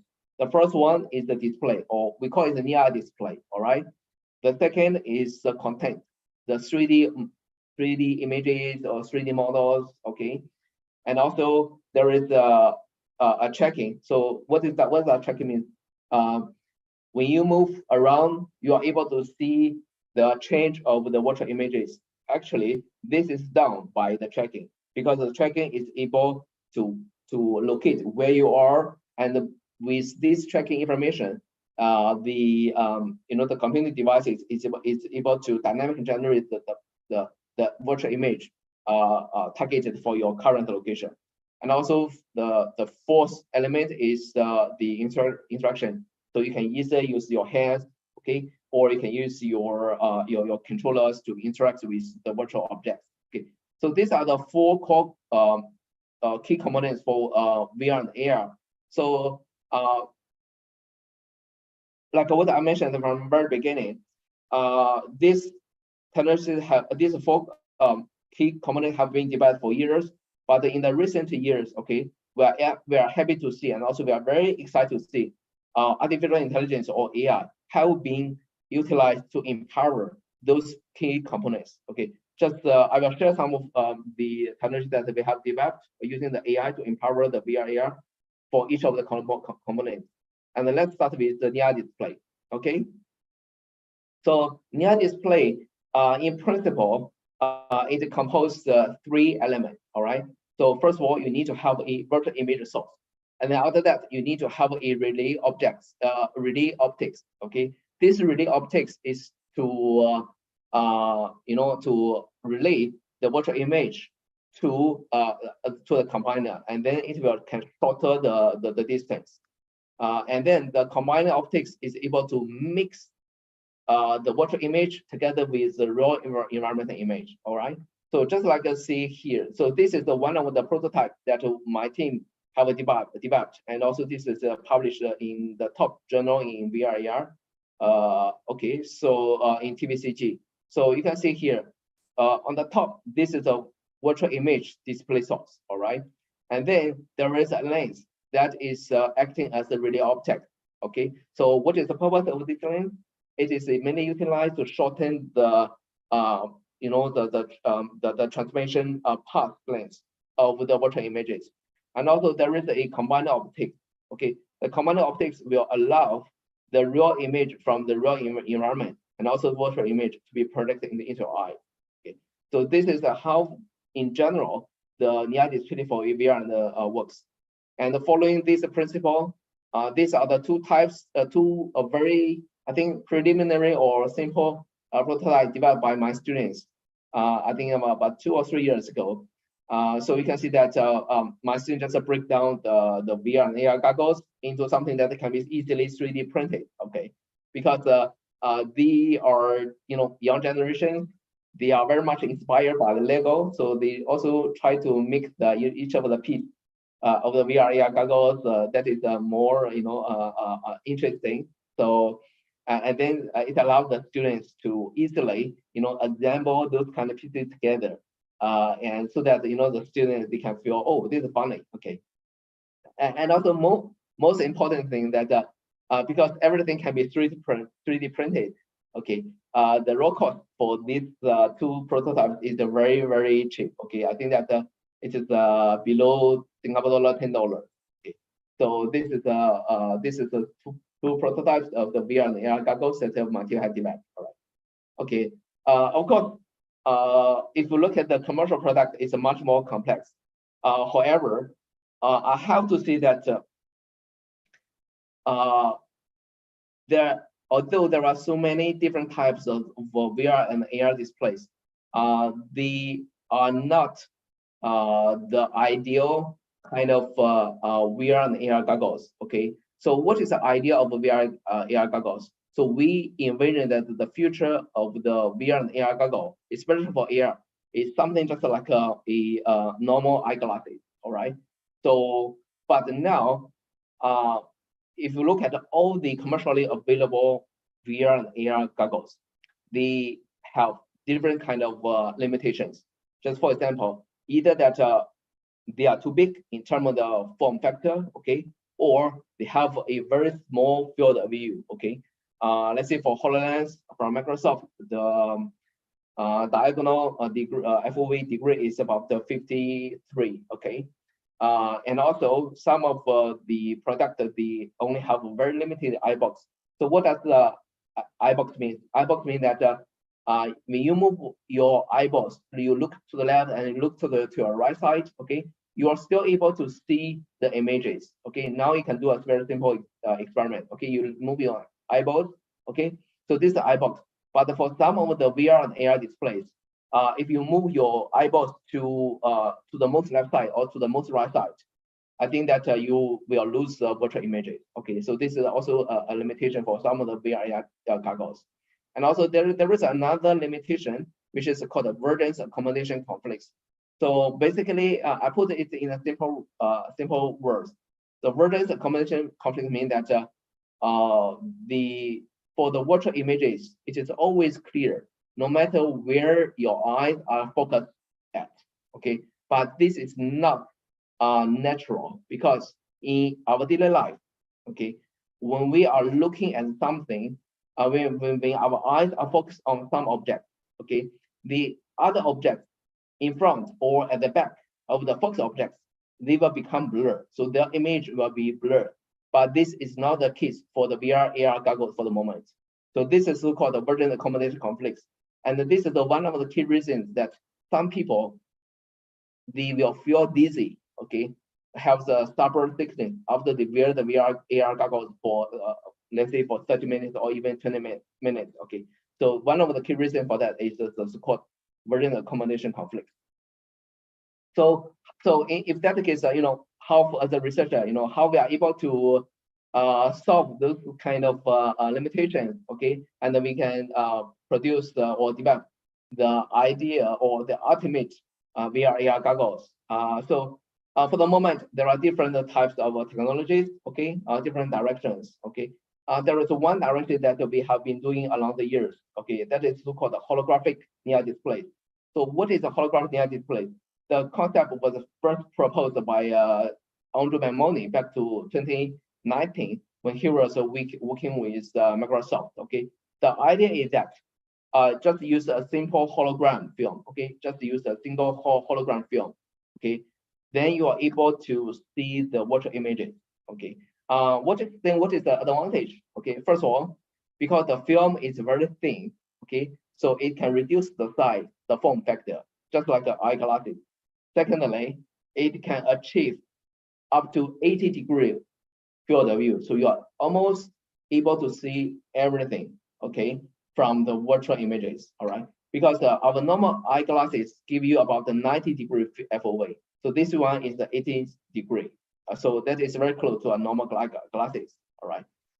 And also there is another advantage for the holographic near displays is that you can still feel the 3D depth perception, even with just one single eye. Okay, so just look at the two pictures, left and right side. Okay, so the camera is the focus at a different depths. Okay, just with one single camera, just one single eye. Okay, and you are able to see the clear image for the objects that is in at the focus. Okay, for other objects. Okay, like you know the toys. Okay, they will become blurred. Okay, so this is another advantage for the holographic near displays. So the principle for the holographic near display actually is looks straightforward. Okay, so you can see here. So this is a holographic film. Okay, it's very thin. It's less than 1 mm. It's transparent. So which means it allows the real image to pass through. Okay.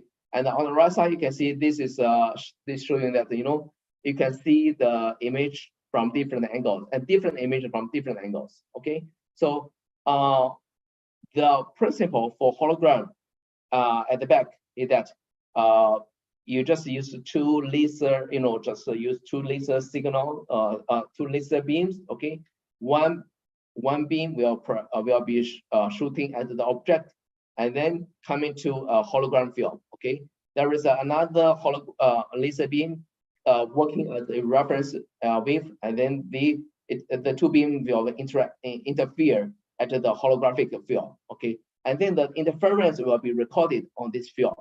After that, if we take away the so-called the virtual, the signal beam, and then we just use the reconstructed beam or reference beam, we are able to reconstruct the virtual image of the objects.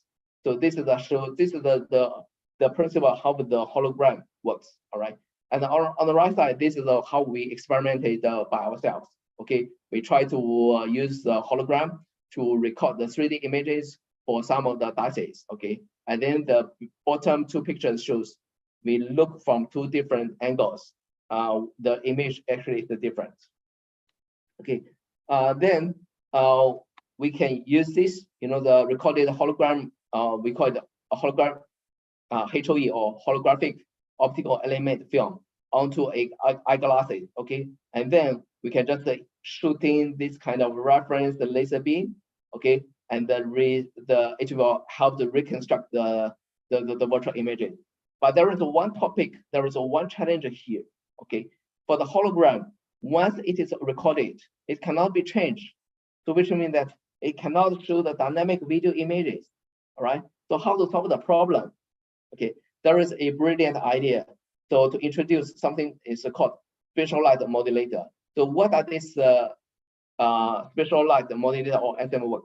Basically, it helps to, it's something like a pattern on this SM. Okay, it will help to change or to direct the reference laser beam into to different directions, and then because the direction of the laser beam will be changed, it will form some virtually something like a virtual object, and this virtual object will be perceived by the human eye to create the understanding. Wow, this is really something like a real object. Okay, so just for example, if we want to see a virtual butterfly, so we can just do a calculation for the hologram image on the SM. Okay, and then we're shooting the reference laser beam, and then the human eyes will be able to see the target image, just like a virtual butterfly image.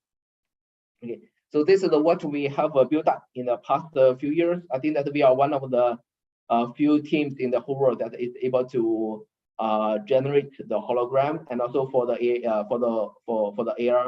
AR near displays. On the left side is the optical bench setup. On the right side is the prototype that we have built up using the 3D printing. Okay, so there is a however, okay, why this technology is not so much, it's not so popular now. Okay, it's not commercially available. There must be some reason behind. So there is one key reason is because of the hologram image generation. Okay, so you can see from here. All right, so you can see from here.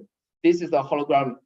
This is the image that is reconstructed. Okay, and that is captured from the hologram HOE field. Okay, as you can see from here, there is some kind of a noises happens. Okay, so how this noises happen? Is it because during the calculation of the hologram image on the SM, all right? So you still remember there's the SM, okay? We need to calculate and compute the hologram image on this one. So for this process, it is very time consuming because we need to normally use this GS algorithm. Excuse me, Prof. I'm sorry, time is running out. 10 minutes from now. You have time 10 minutes from now. Oh, okay. Thank you. All right, okay. So I will just make fast. Okay. So I think that then basically this is a iterative process, all right, and then try to generate. But the thing that this is very time consuming.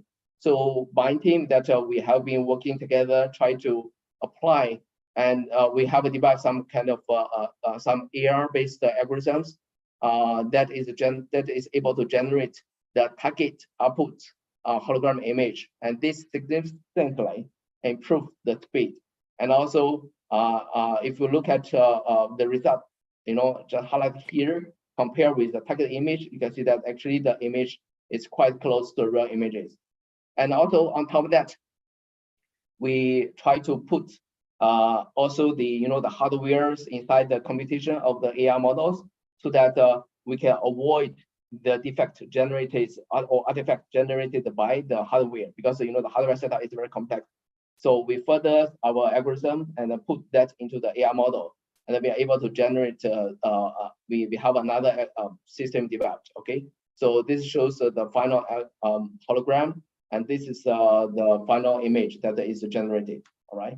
So I think that is how AR has been developed for improving the display. The next that I will also show some of the research work that my team haven't done on how to generate the content for the VR and AR. Normally for VR and AR, the traditional way to generate the 3D data, okay, is through some of the software like 3D Max or Maya or Blender, okay, that requires a lot of manual work, and that is a very time consuming, and sometimes I think normally it's very costly. Okay, so there is also some other technologies, just for example, using the camera. So using the multiple cameras to shoot at the one object or a whole room, and then that is able to reconstruct the 3D objects. Okay, so this is one of the papers that our collaborator has published in 2014. So using a few of those cameras to capture the whole room, and they reconstruct the things in 3D. Okay, it's not just for one single object, but for the whole room. Okay, but then we come to the question: no matter it is using the software or using the 3D capturing, it is still not that much convenience, right? So how about that if we can just directly convert a 2D image into the 3D? That would be much of a preference, right? So then with last year we started to work on some system or some research, okay, to use the artificial intelligence, okay, convert one single 2D image into a 3D image that is suitable for the VR and AR displays. Just for example, this is a 2D image I just took with my mobile phone, okay, and then a single image just on my canvas, okay. With this single 2D image, we have developed the AR algorithm that is able to generate the images from different virtual view angles, okay, from different view angles, okay. And after that, those multiple view images can be put together or multiplex together to generate a final image that can be showcased in the VR and AR, including even the glasses-free 3D displays, okay. And also my team, I think that now one of my PhD working together with NVIDIA, we are working on, just using a few images, shooting at a single object, and then the 3D models of the objects will be created. And this is a very recent hot topic. It's called the NERV technology, okay? So basically, this is the AR driven, okay? And just the input is a few kind of images, and then we are able to reconstruct the 3D images, the 3D content, okay? And also, these are two of the examples, right? I think everybody now have heard about the generative AI represented by ChatGPT, right? So basically, you just type in some text or you speak some words, and then ChatGPT is able to generate the 2D pictures or 3D picture for you, right? So actually, we are thinking something that is even deeper. Okay, why not that I just enter some kind of text. For example, I say, okay, please give me a sedan car. Okay, and then the generative AI is able to generate a 3D model for me. Okay, so this is what we are working on. Okay, so we take a look at the current AI models that has been developed. Okay, just for example, GAN, AE, and also diffusion model. Okay, and then we come up with a system that has recently been accepted to be published in this year's ISMA. By the way, ISMA is the top conference, the top tier conference in the AR and MR and also VR. So basically, the system that we can just talk to the AI model to see, please give me a yellow Lego, and then the AI model is able to generate a yellow Lego model in 3D for you. And after the model is generated, if we don't like the color, for example, we want to change the color to red, we can directly tell the AI model to say, okay, I don't like the color of yellow. I like to change the color of the Lego to red. And then the AI model is able to understand your command and then try to regenerate a new model for the Lego with with a red color. Okay, so this is our recent research work. Okay, and then I think that there is a lot of potential. But just to conclude, like what I mentioned, that VR, AR, and AR are the key enabling technologies for band numbers. Okay, so for VR and AR, they can bridge the physical world and also the digital world. Okay, AI of course has a lot of applications. Okay, has a lot of potential. It's just the beginning of the area for AI. But for VR and AR, actually AI has already started to empower, and also will continue to empower on the VR AR. So we are going to see a lot of fusions, okay, about the VR and AR in the next, especially for the metaverse. All right. Okay. I think that I hope that I'm still on time. All right. So this is my end. This is the end of my presentation. Okay. So, but just to share with you, on the left side is my it's a photo of myself, and on the right side is the AR generated photo. All right. So if now I'm very happy to take any question. Thank you. Okay. Thank you very much, Prof. Wengguan. Your presentation is very interesting, and I have same research interest for with you for ER, VR. Maybe I hope we have time after this conference for discuss about your research interest. Okay, now Sure. it's time to question and answer session. We invite the participant to ask question. Okay, in the chat room. Okay, we have one question in chat room from Lydia.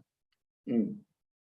Okay, good afternoon, Prof. Frank, what's your opinion about the potential risk of corruption, hacking, or manipulation be mitigation when integrate VR with the human eye and establish a brain-computer connection for relaying information? Okay, Prof. Yeah. Okay. Yeah. Thank you so much for the question. Actually, yes, I'm very happy that there is a keyword here brought up, brain-computer interface. Okay, so I can first of all, I'd like to share with you that I think the final mode of human beings interacting with the virtual world is through the brain-computer interface. Okay, so VR AR somehow is just in the transit period. Okay, for the moment. The reason being that if we look at you know, the devices from the first computer, which was very big, okay, even bigger than a room, back to 1943, and then coming to laptop, coming to mobile phones, coming to VR AR, we can observe there is a pattern. What is the pattern? All those devices actually they are very closer and closer to our brain. Okay, so I think that the ultimate goal for the ultimate mode for human being to interact with the digital world is through the brain-computer interface, just like what Elon Musk is trying to do now, right? Okay, so with regards to your question, what is you know, the potential risk, right? So I think that first of all, it is very important that we try to keep the VR content or the AR content to be safe. Okay, especially you know for now the AR is very powerful. It can just based on some kind of input images, some kind of audio signals. AI is able to generate very realistic, you know, the human beings 3D models, 2D images, or you know, just like you know, real voices. Okay, so we have to be careful about that one. So that's when the security is very important. So for that one, we need to be careful. All right, so this is the risk, especially you know, AI is able to generate the artificial avatar.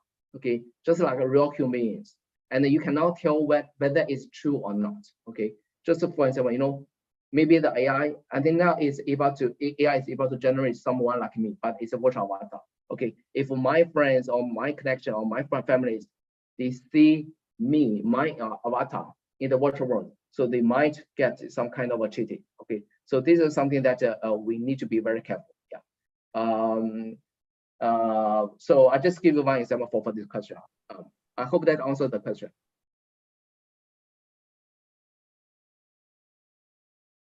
Okay. Thank you, Prof, for answering the question. We wait for another question for participant.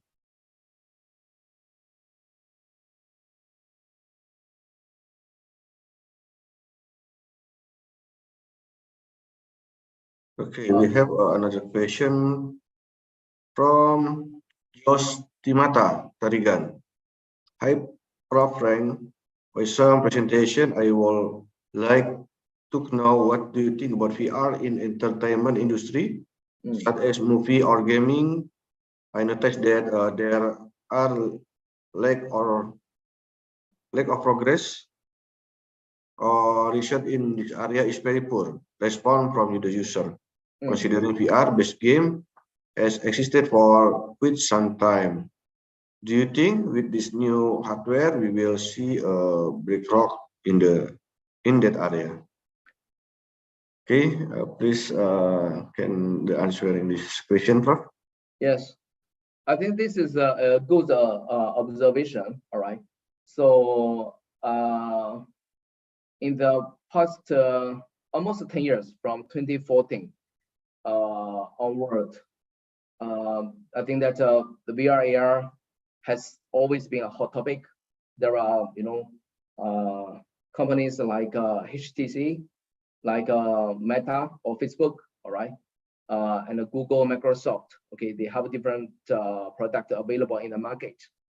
And at the very beginning, I think that the VR, especially for VR, okay, the main application for VR is in the gaming. Okay, and I have to see that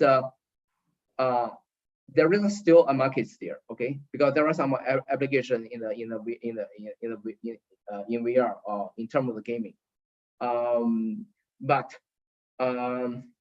the thing that there is not so much kind of there is no so-called the killer applications, okay. So just like everybody will have a VR headset in the home, right? Okay, the reason being that there is no killer games or killer applications.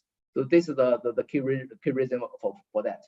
But we are also happy to see that with the effort from the both industry and academia, now the cost for the headset, the hardware, and also the cost for the content are significantly reduced. Okay, so why I mention this is because one of the key reasons why not so many popular VR AR games is because, first of all, the hardware somehow is expensive. Okay, secondly, to create a VR or AR game, now we still need to have a manpower. Okay, have the manpower to use the specialized software. Okay, to create the content, to program the content. So that contributes to the high cost of the VR and AR games. Okay, and this is also what I addressed in my talk. Now, with the development of AI technologies, so AR is able to allow you to easily and also very fast generate the 3D content. All right, so that will reduce the cost. And then, so we are able to see a lot of the games or apps that will be coming up in the next, especially additionally, recently Meta or Facebook, they launched the news that they have the new Quest Pro 3, okay, the new VR headset. So that the price is just I think $500 US. So that further lower down the cost for the VR AR. So I think that in the next we are able to see more and more applications in VR. Thank you very much, Prof. And we still have another question from Ms. Nur Aisyah Novia. Prof. Frank, I am interested in understanding how spending a lot of time using AR and VR affect how people see and adapt to the real world, especially in terms of their vision. Generally, cloud your light on the possible challenges and consequences individual might face with switching between AR and VR experience and the real world, and how research can investigate and address this impact. Yeah. Okay. Yeah. I think this is a very this is a very practical question. All right. Further thing that in terms of the safety, I think this is more about the safety concern for VR and AR.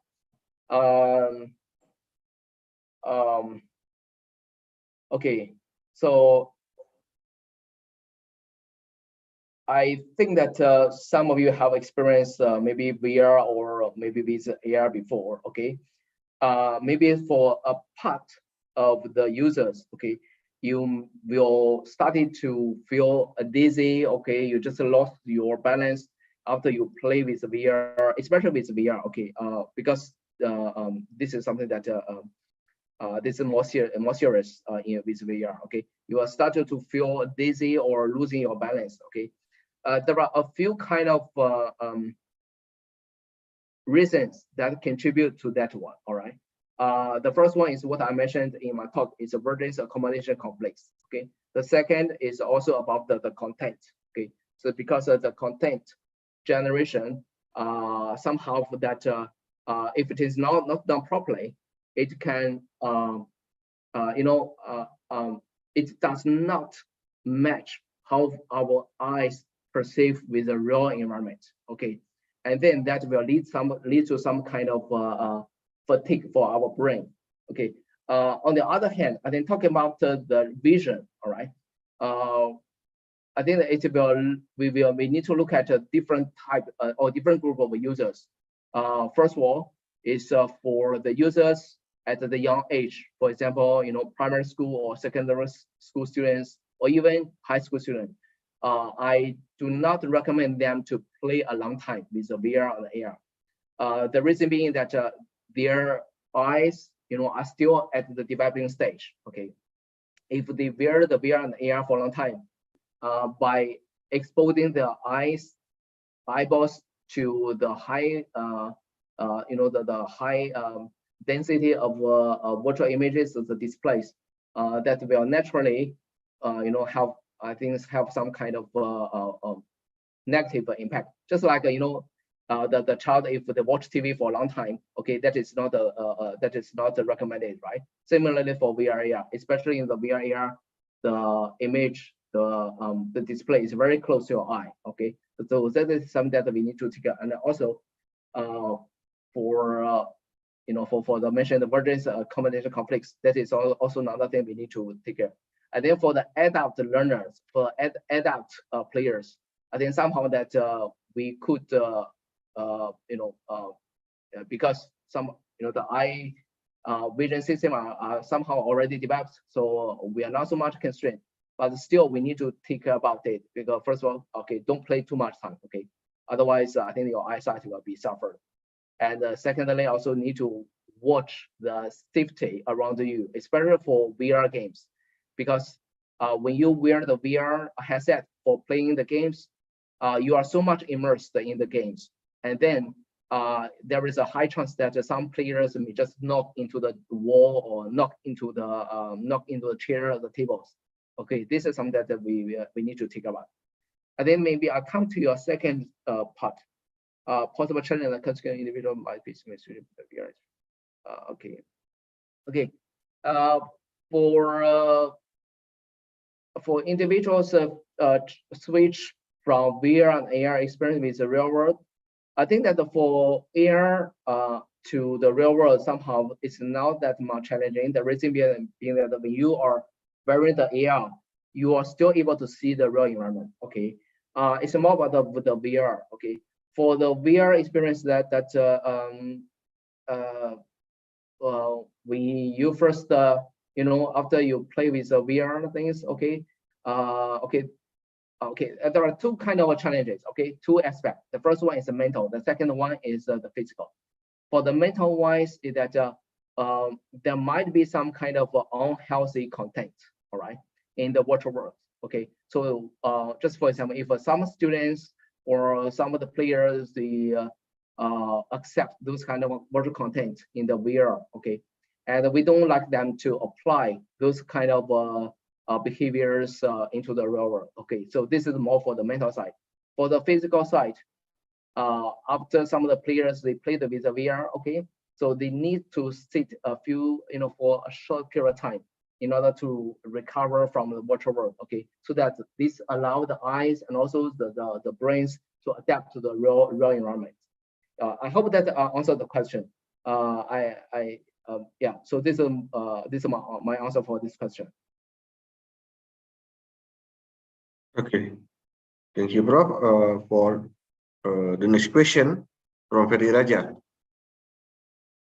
Hi, Prof. Frank. Some presentation, is there any security risk association with the use of AI in VR application, and how can this risk be mitigated? Yeah. Actually, this is what I mentioned, right? So AI has the power, has a potential that is able to quickly generate very high quality content for the VR. Just for example, the virtual avatars for human being. And but if this is not properly conducted, especially if this is misused by someone who want to bring take advantage. Just for example, they can use AI to generate a virtual avatar just like a real human. Okay, and then they can use this virtual avatar to cheat around with the connections. All right, and also they might use this avatar or even transplant your image, your video, your audio into some unhealthy content. All right, so that is something that we need to be very careful. All right, so normally that I recommend that the virtual world is very fancy, okay, but we also need to be very careful. Yeah, I think this is the risk of AI in VR applications. Yeah. Okay. Question from Lia Sarita. Okay. Thank you for your very comprehensive presentation regarding emerging field in the VR/AR technology. Is there any technical standard related to the development or implementation of AR/VR application in the real world? Since now the hardware price is cheaper, which effect more AR/VR tests will be realized? Yeah. Okay. Yes. Ethics, health, and also safety are the emerging topics that are being researched and investigated by the community on the VR/AR for the moment. All right. So the answer, yes. So there is some kind of, I think there is no standard, okay, but there is effort ongoing to place a standard towards how to regulate the content and also other aspects of the VR and the AR applications. Okay, so if you're interested, I think that you can look at some of the leading conferences in VR/AR. For example, IEEE VR, for example, IEEE ISMA conference. Okay, so these are the two leading conferences on VR/AR. So you can there are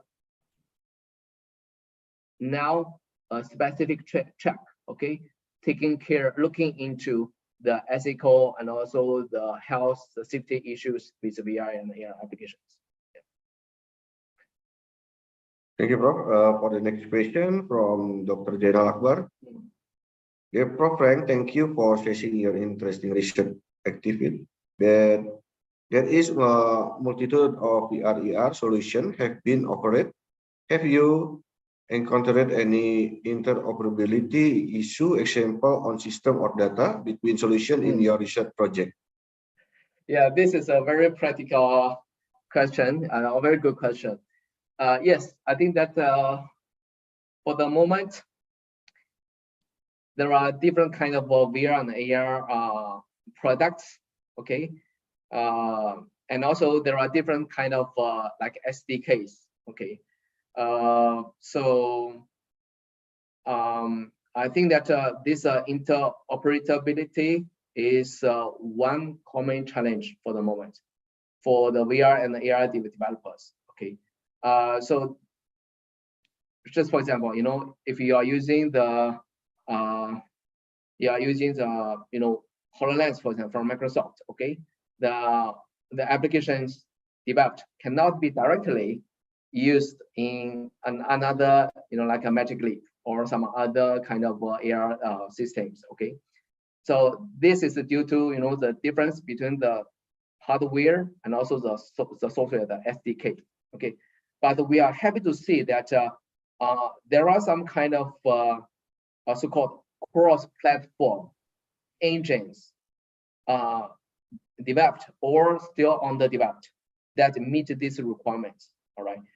So I think this is good news. But on the other hand, my recommendation for this, for this issue, okay, maybe not the ideal idea, okay, not the ideal solution, but somehow that is my experience that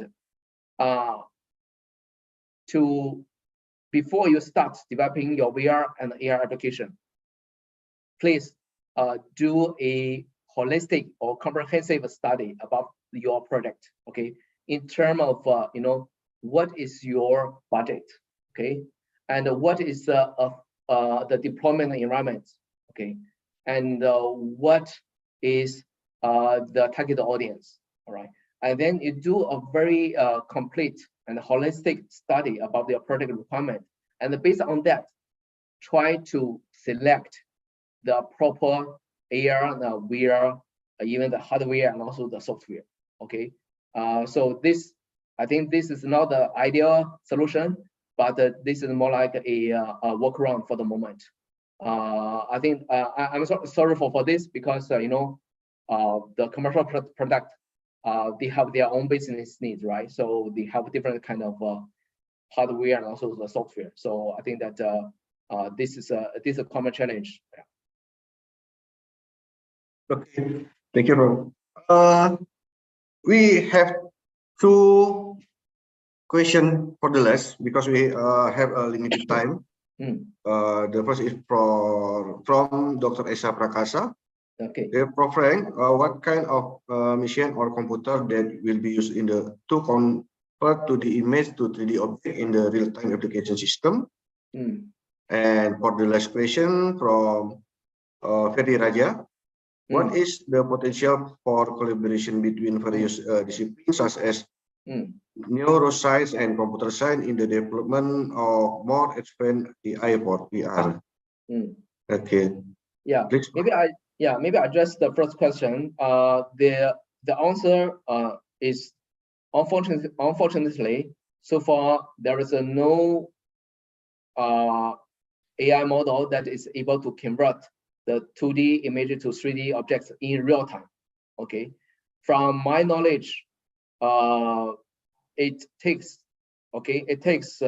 definitely takes maybe seconds or even minutes to complete the 2D image to 3D conversion for the moment. All right, even with the most powerful kind of AR machine. Okay, this is due to the complexity for the 2D to 3D conversion. All right, I mean, maybe I can just share with you, for 2D to 3D conversion, I think normally we are using the, I mean, of course, we recommend that you use the high-end graphic card, okay, from NVIDIA, with GPUs. And sometimes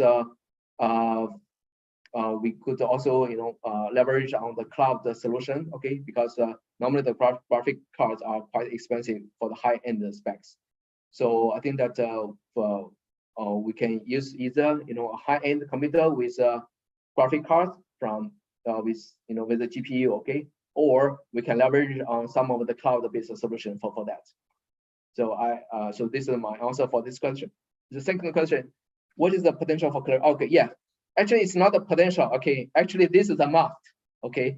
So if we look at all the examples I shared, okay, it all requires the collaboration between the domain and the VR AR technology, okay, because VR and AR are just technology, okay.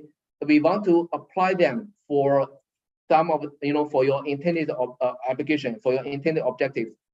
We need to have the expertise from the domain. Okay, and based on the expertise, we are able to craft, customize, and then debug the VR and AR applications.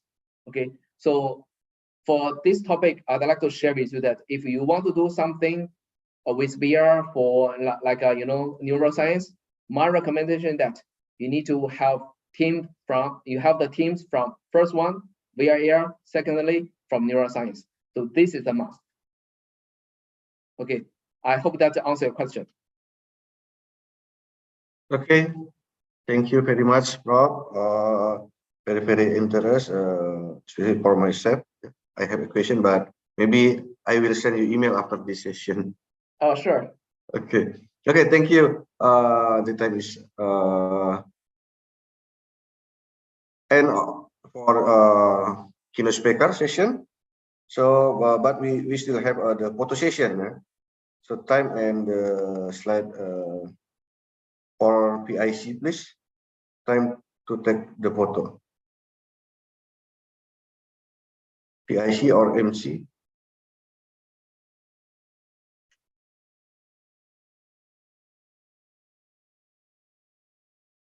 Okay. This is a certificate for you, Prof, from the Thank you. I really appreciate that. the General Chair IC3INA, yeah. Thank you. Okay, thank you very much for your time and your sharing session. Yeah. So if any questions, just feel free to email to me. Okay, thank you. I hope have the response for you. Okay. For my email. Sure. Okay. Thank you so much, Dan. Okay. Okay. Now for photo session, please open your camera for participant. Prof, can you open your camera? We need for the text, the photo. Sure. Okay.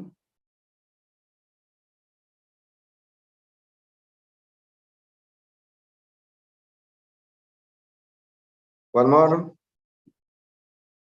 1, 2,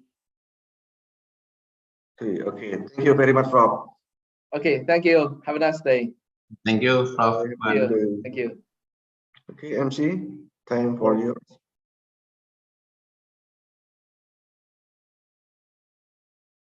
Once again, let's give a virtual applause for Professor Frank Nguyen Yun Jing from Singapore Institute of Technology and Mr. Muhammad Yudi Rizali, PhD, for the interesting keynote session. Thank you. Ladies and gentlemen, now we will have a 5-minute break. We will start the parallel session at 10:50. We will have a parallel session in 4 breakout rooms. Track for room 1, computer networking and control. Room 2, data science. Room 3, informatics and data processing. Room 4, ICT's applications. And I will announce once again that in this conference, there will be award for 4 best papers for each track, as well as recognition for top 3 presentation. So good luck, and may you be one of them. See you in the next session.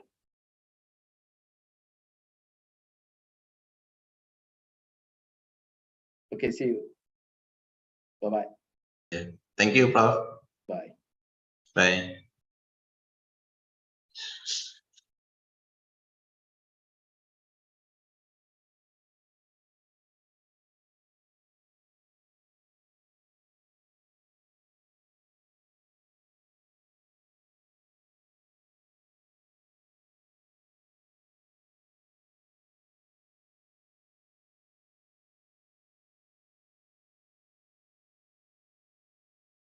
Before entering the parallel session, I just want to remind you to write your username as indicated by the conference rule, so our committee can assign you to your breakout rooms.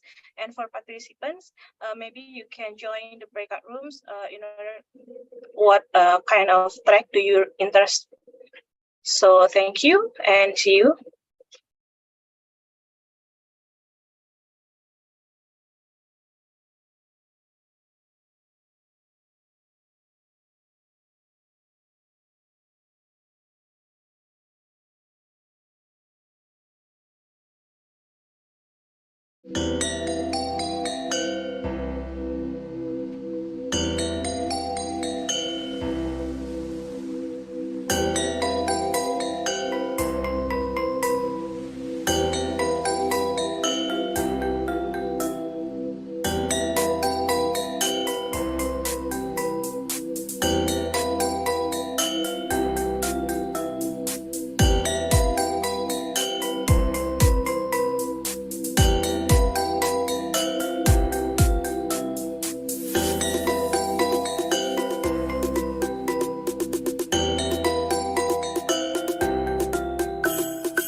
Okay, for all participants and presenter, please move to the breakout rooms based on your track.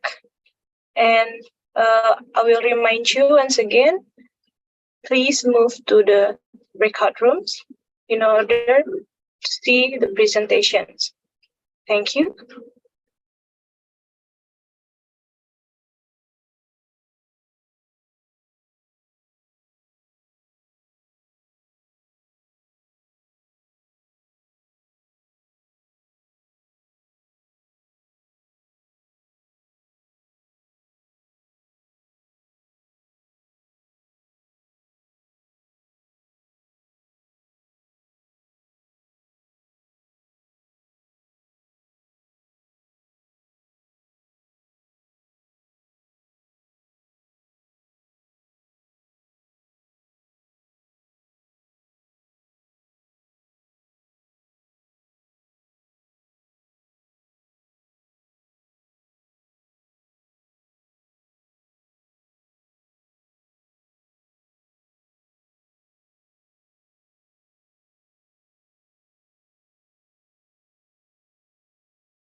Once again, I kindly remind you to move to breakout room based on your session, or to participant, you can join breakout room based on your interest.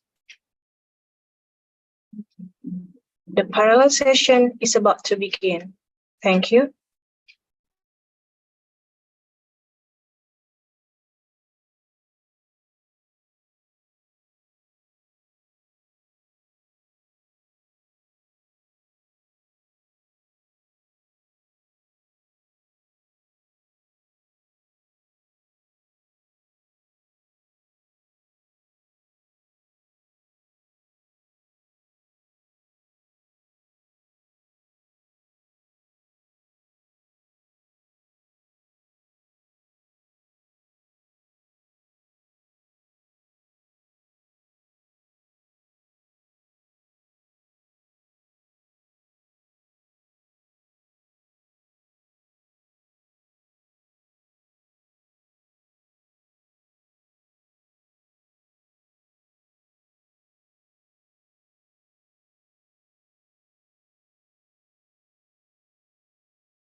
afternoon, ladies and gentlemen.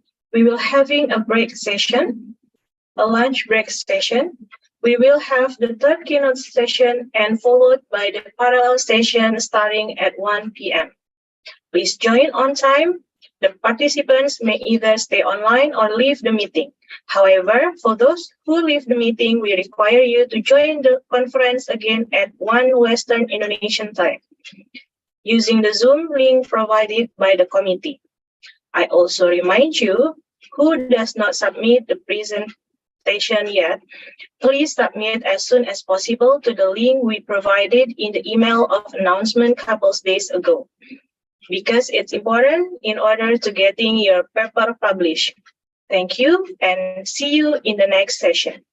Having a lunch break now. Thank you.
Good afternoon, ladies and gentlemen.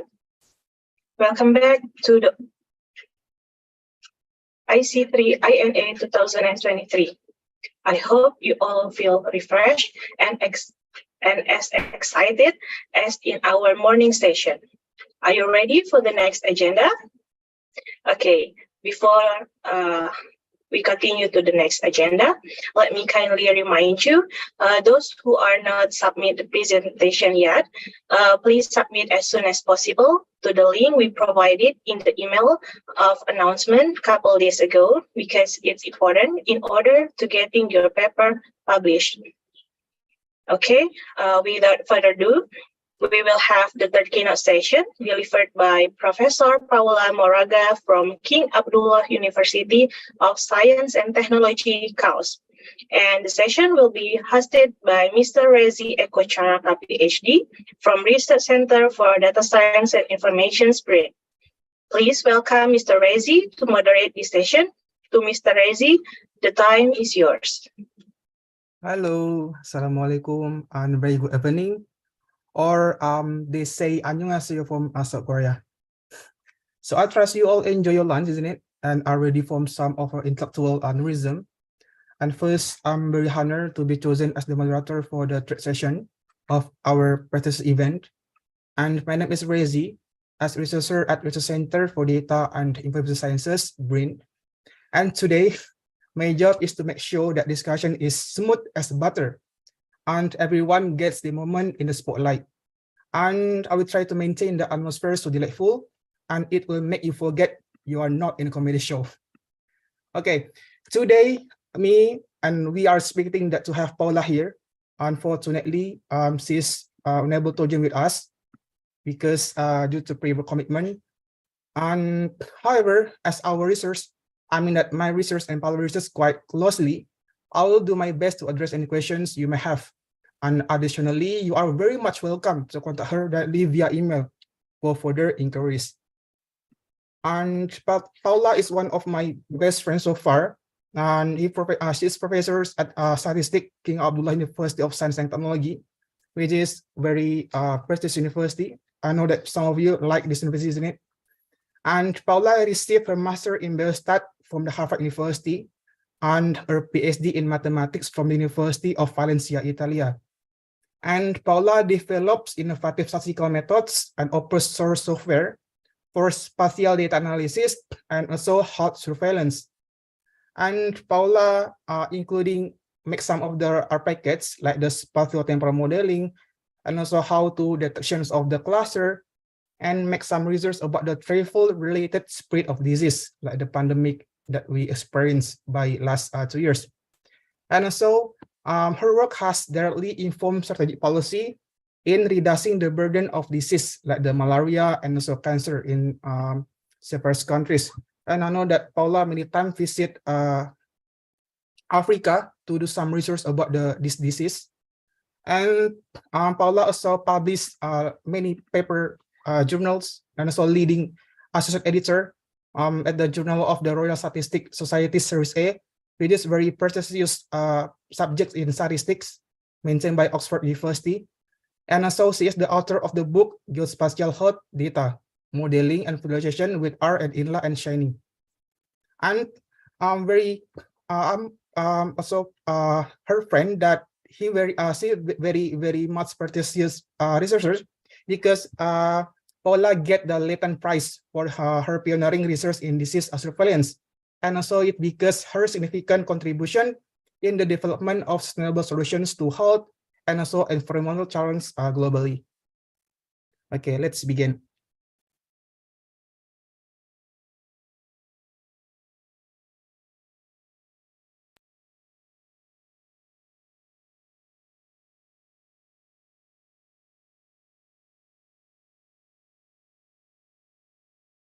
Today, I'm going to talk about the spatial risk models for tropical disease mapping.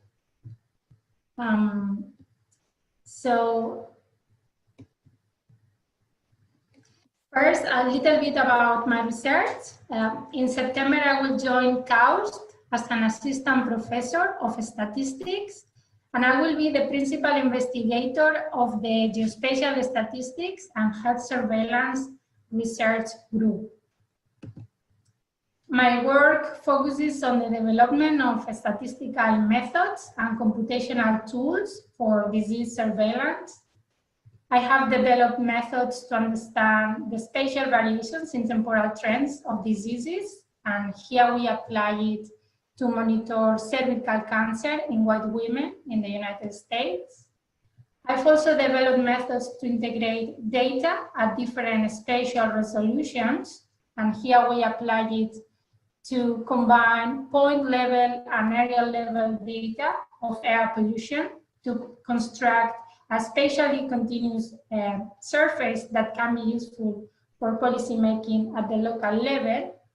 And I've also developed point process models to understand how hepatitis C virus propagates in human livers.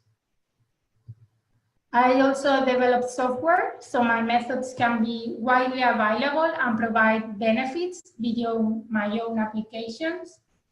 I'm the author of a Spatial AP app, and this is a shiny web application for disease mapping and the detection of clusters. And I'm also co-author of the packages EpiFlows for risk assessment of travel-related spread of disease, and DCluster-M for model-based detection of disease clusters.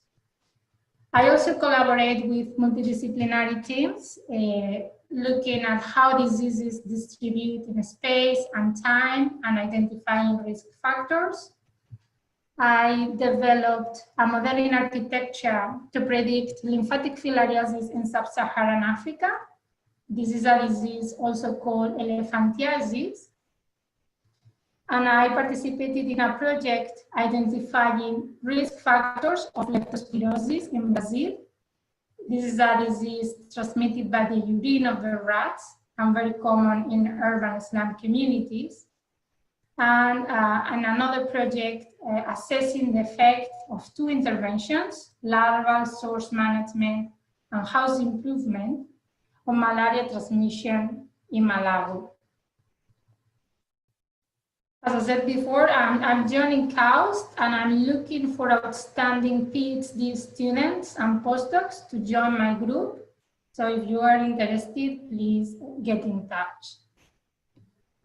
So this is the outline for today's talk. First, I will introduce geospatial data and methods for surveillance.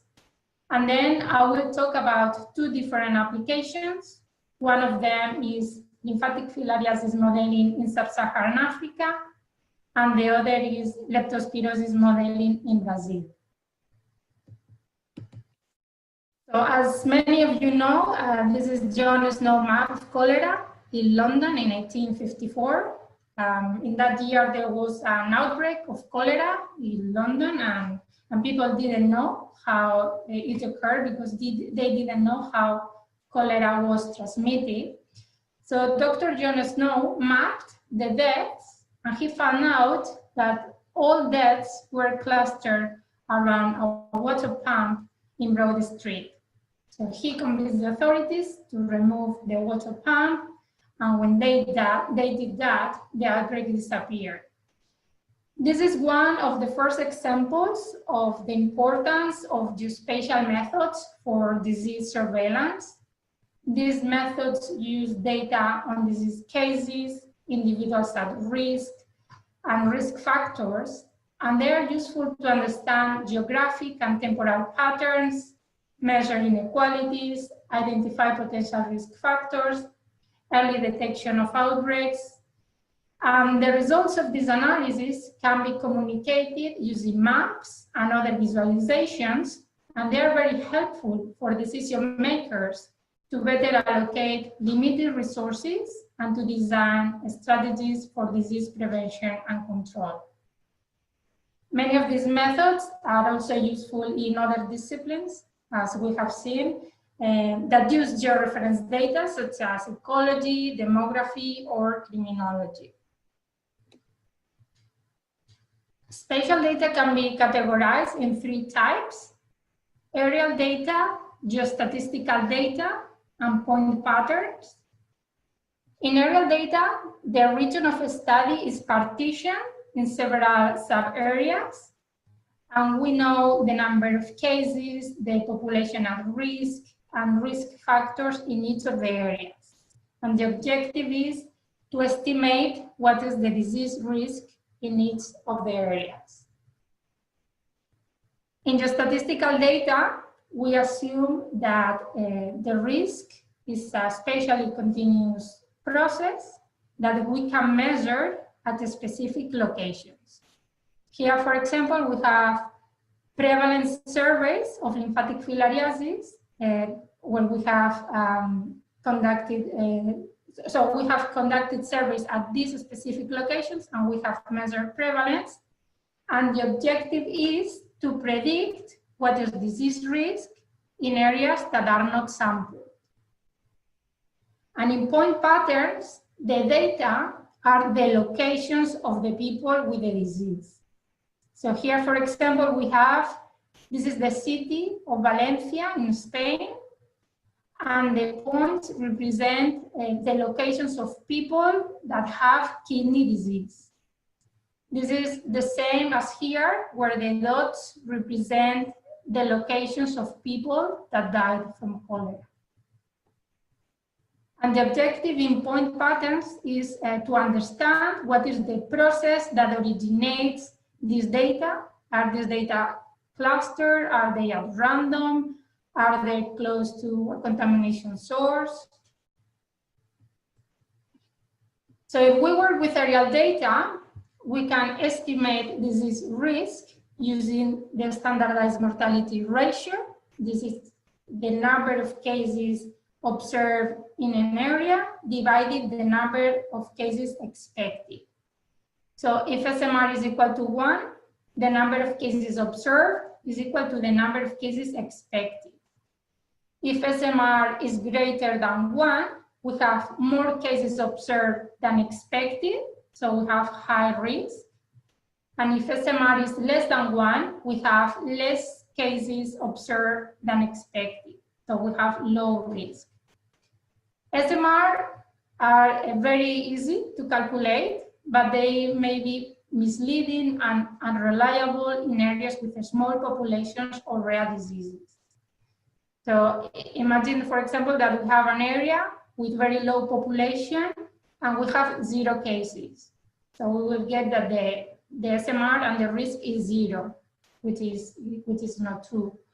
Or imagine that we have 1 or 2 cases and a very low expected value. In that case, we would get a very extreme value that is also very misleading.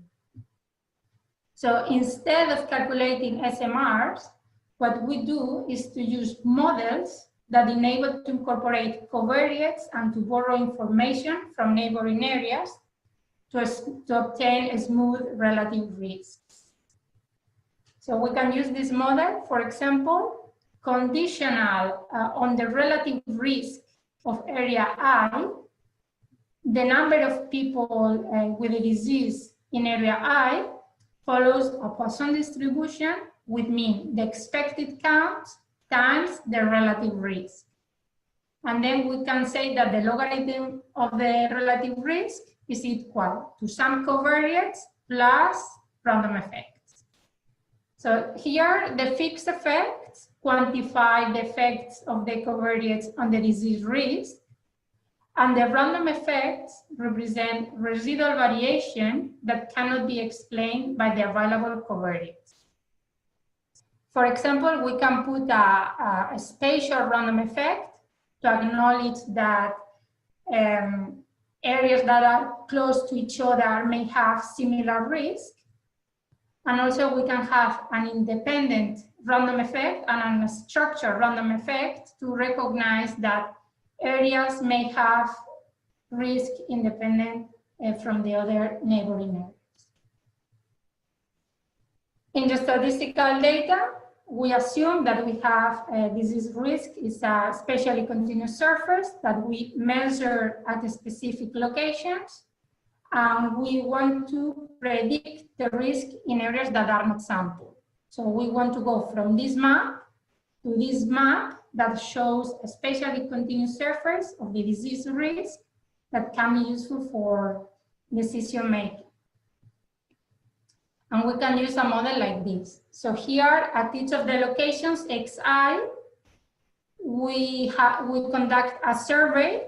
The survey has NI people, and out of that NI people, YI are positive. So the model is the following.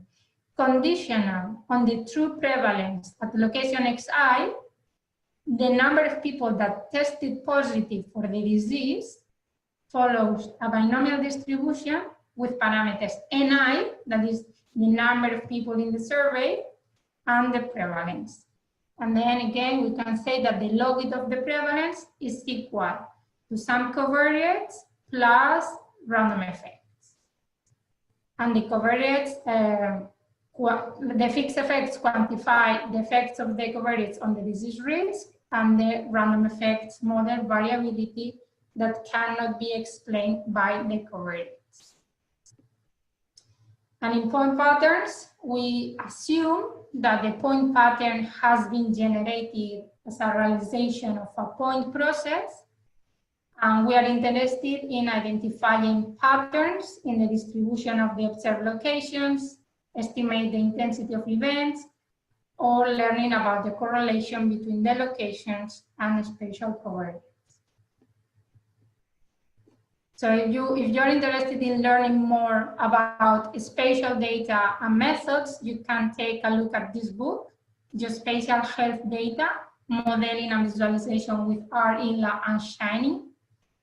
The book is freely available here in this link, or you can also buy the physical copy. And the book describes how to manipulate and transform aerial spatial data and how to create maps using R.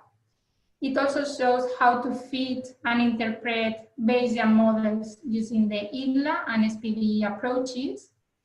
And it shows how to create interactive visualizations, reproducible reports with R Markdown, dashboards with Flex Dashboard, and Shiny web applications that facilitate the communication with collaborators and decision makers. Okay, so this is the first example of modeling. So this is modeling of lymphatic filariasis in sub-Saharan Africa. And this is work done in collaboration with researchers at the London School of Hygiene and Tropical Medicine and other researchers in the UK. Lymphatic filariasis is a disease, it's a neglected tropical disease caused by microscopic worms and transmitted by mosquitoes. So when the mosquito bites the person, the worms go to the lymphatic system, and there they cause blockages that cause swelling of the arms, the legs, and also thick and hard skin. This is a very painful disease. People with this disease are rejected by those in their communities, and this leads to a lot of suffering and to poverty as well. Lymphatic filariasis occurs in tropical and subtropical regions of the world, such as sub-Saharan Africa, Asia, the Pacific, and also parts of the Caribbean and South America. The main strategy against lymphatic filariasis is mass drug administration, which is recommended to populations in regions where prevalence exceeds 1% annually for at least 5 years. Ideally, we would give the drugs to everybody that needs them, but in reality, resources are limited, and we need to decide which are the areas most in need. In this study, we want to predict lymphatic filariasis prevalence in sub-Saharan Africa. This is the data we have. We have 3,197 surveys that were conducted between 1990 and 2014. So here we can see that in Ethiopia and in the center of Sub-Saharan Africa, we have surveys with very low prevalence. And then we can also see that there are regions, for example, here in the West, with surveys with higher prevalence. These surveys give us an idea of the burden of the disease, but we don't know anything about these areas where we don't have surveys. So what we want to do is to use this information to go from this map to this map that shows a spatially continuous surface of the prevalence to inform decision making.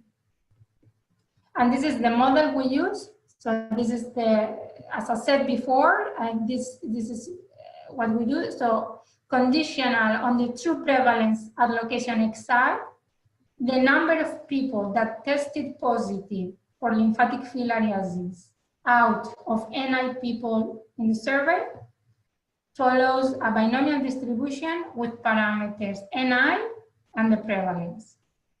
And then the logit of the prevalence is expressed as a sum of covariates and random effects.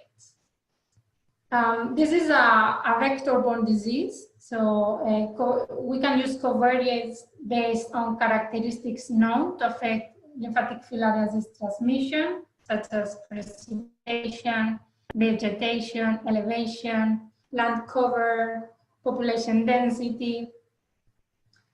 And then in the random effects, we use a zero mean Gaussian process with a Matern covariance function to model residual spatial variation. And then another random effect that is zero mean Gaussian distributed to model variability that is common for all the individuals in the survey.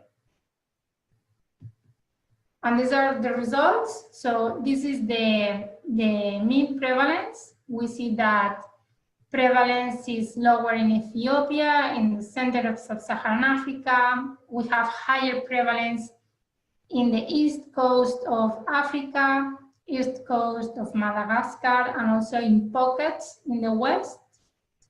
And we also computed lower and upper limits of 95% credible intervals to give us a measure of the uncertainty of these predictions. So these maps are very useful because they allow to identify areas that require enhanced interventions. And they're also useful for setting a benchmark for evaluating the impact of future interventions. And in the second study, I'm going to talk about modeling of leptospirosis in Brazil. And this is work done in collaboration with researchers at Yale University and Lancaster University. Leptospirosis is a disease transmitted by the urine of the rats or an environment contaminated by the urine of the rats. People with this disease may have fever, headache, and other more severe symptoms such as pulmonary hemorrhage syndrome.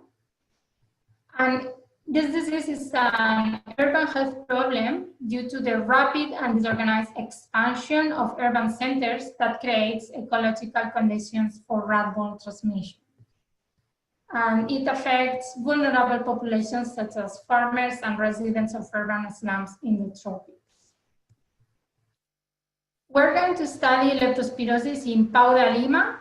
Pau da Lima is an urban slum community in Salvador de Bahia in Brazil that hosts a densely populated community with a high annual incidence of leptospirosis. Here we have an aerial photograph. We can see that we have 4 valleys. In the bottom part of the valley, we have a lot of vegetation and we have the worst sanitation conditions. And the upper part of the valley are close to a main road. And here the sanitation conditions and the infrastructure are much better. Here we can see some photographs. We can see that households are placed at different elevations.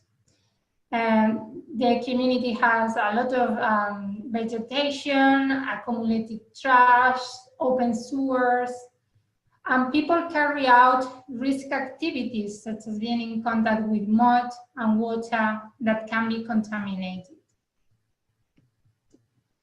So here the objective is to understand the spatiotemporal patterns of leptospirosis and identify targets for intervention in Pau de Lima. We recruited 2003 subjects and followed them for a 4-year period. And each year we administer questionnaires and GIS mapping to determine socio-behavioral and environmental risk factors. We fitted a spatiotemporal mixed model. So here, Yij is equal to 1 if individual I at time j has the disease and 0 otherwise. And we say that conditional on the true prevalence at location Si of the individual I and time j, Yij follows a binary distribution with probability the prevalence at location Si and time j. And then the logit of the prevalence is equal to some covariates plus random effects. I will talk later about the covariates we are going to use, but regarding the spatial effects, the random effects, we have a spatiotemporal random effect. This is an autoregressive model where the value at time j is dependent on the previous time, j minus 1, and also a zero mean Gaussian process that is independent in time, but especially dependent at each time j. And then we also put another random effect to model variability of individuals across time.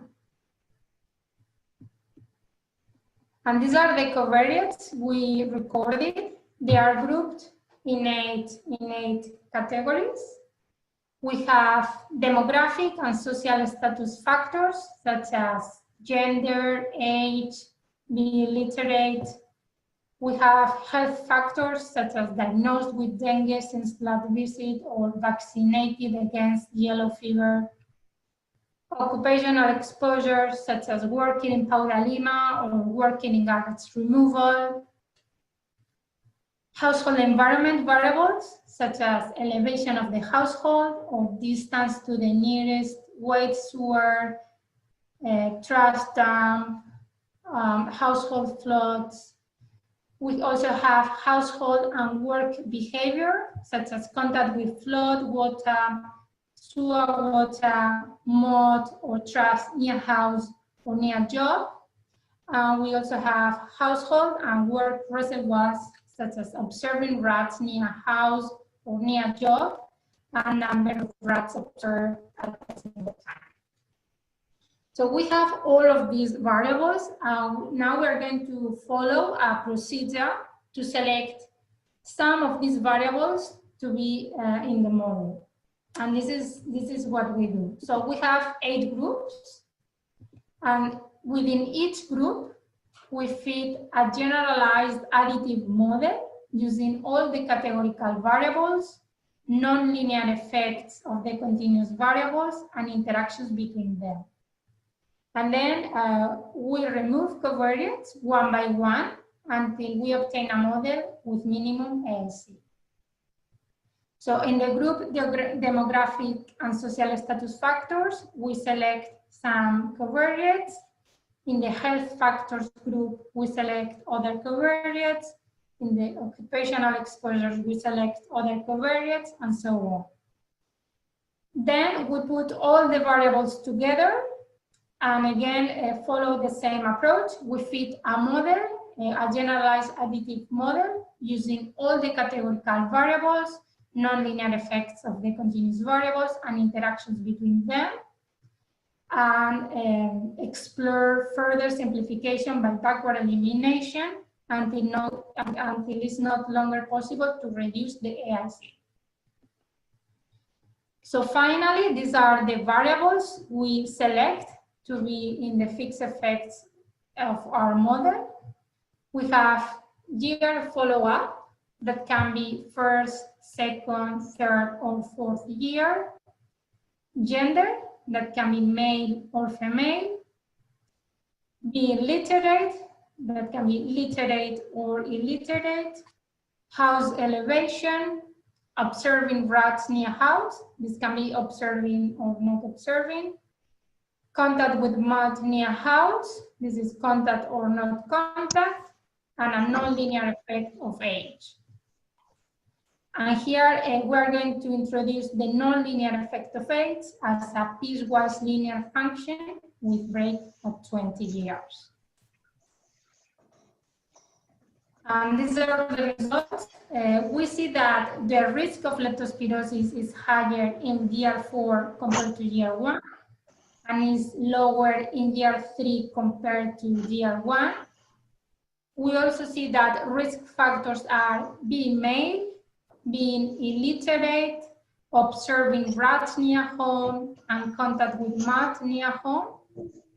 And then we see that the risk of leptospirosis increases with age until age 20, and then is more or less constant. And this makes sense because young people have more risk activities, such as being in contact with mud and water that can be contaminated. These maps show the areas with the highest in red and lowest in blue odds of infection over time. So we see that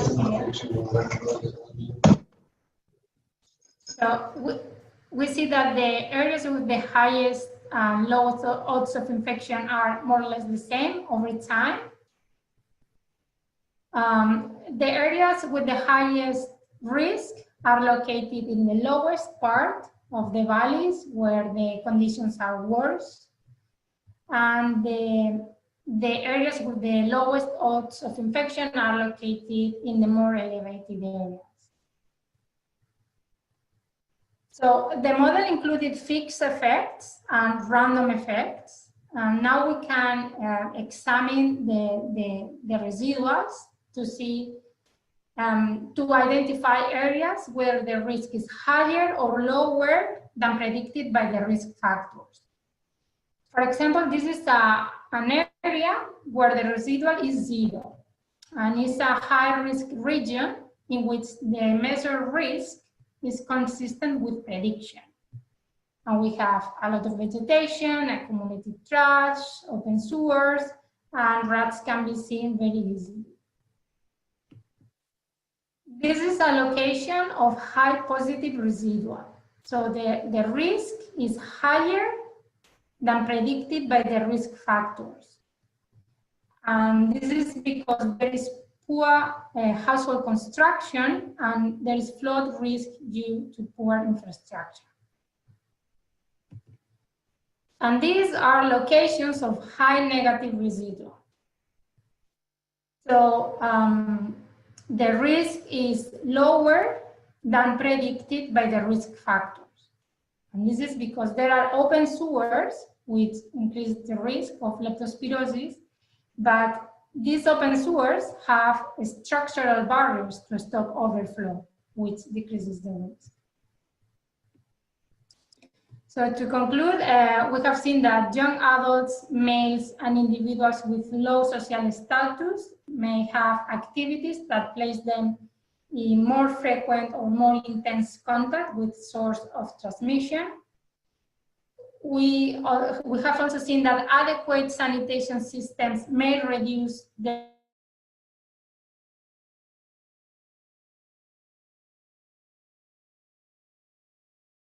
Okay, thank you. Hi, Paula, are you there? Hello, how are Oh you? my goodness, glad to see you here. Hi. Hi, Well, Paula. thank you very much for the invitation. It's a pleasure to be here. Okay, we just hear your keynote speech. So if you guys have questions, please let me know.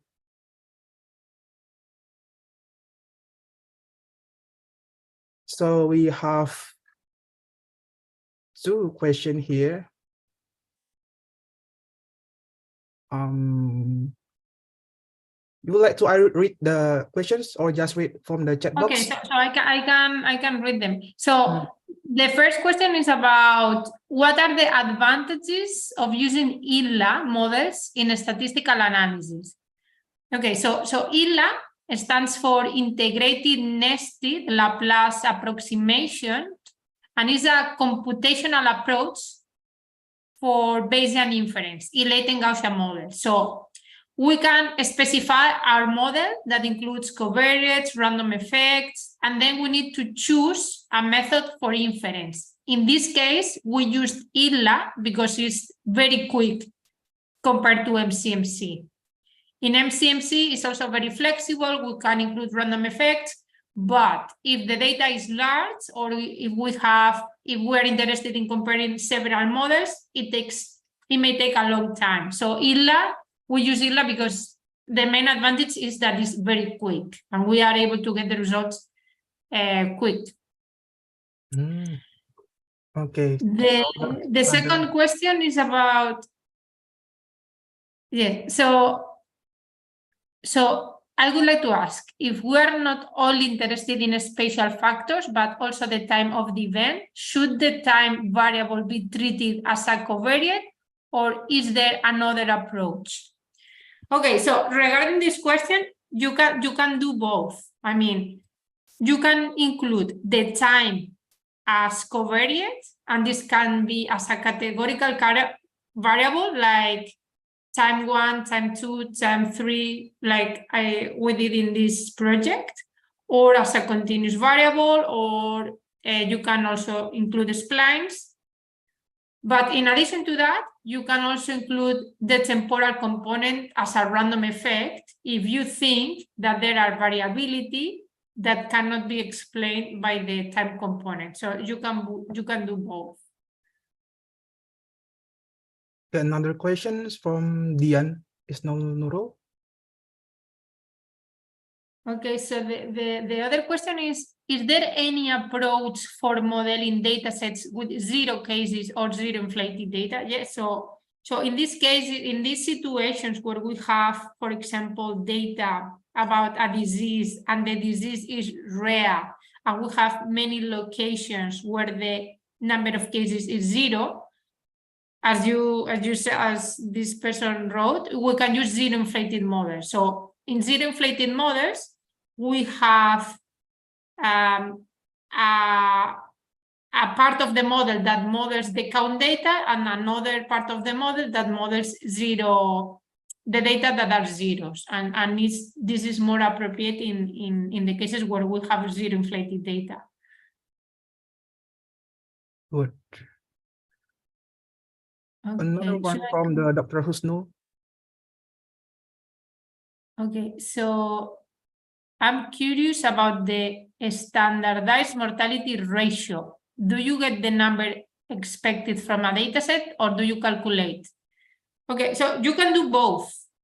In this case, we calculated the standardized mortality ratio is the observed number of cases divided the expected number of cases. The observed, you get it from the data, and the expected is the number of cases that you expect to have if the population in that region behaves as the same in the other regions. What I mean with that is, like, for example, imagine that we have a disease that is Alzheimer.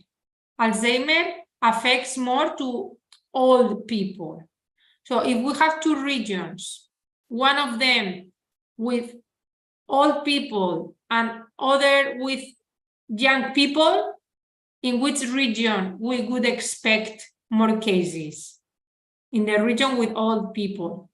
So when we calculate expected counts, we use indirect standardization. So we stratify the population in several groups depending on age, gender, ethnicity, and other factors, and using these groups we can calculate the expected number of people that we expect to have the disease.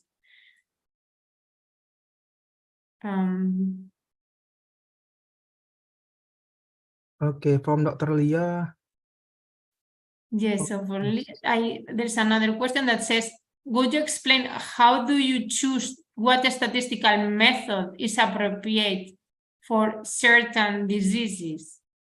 So this depends on how your data behaves. Like in some cases, you can have count data, like number of people with disease in areas.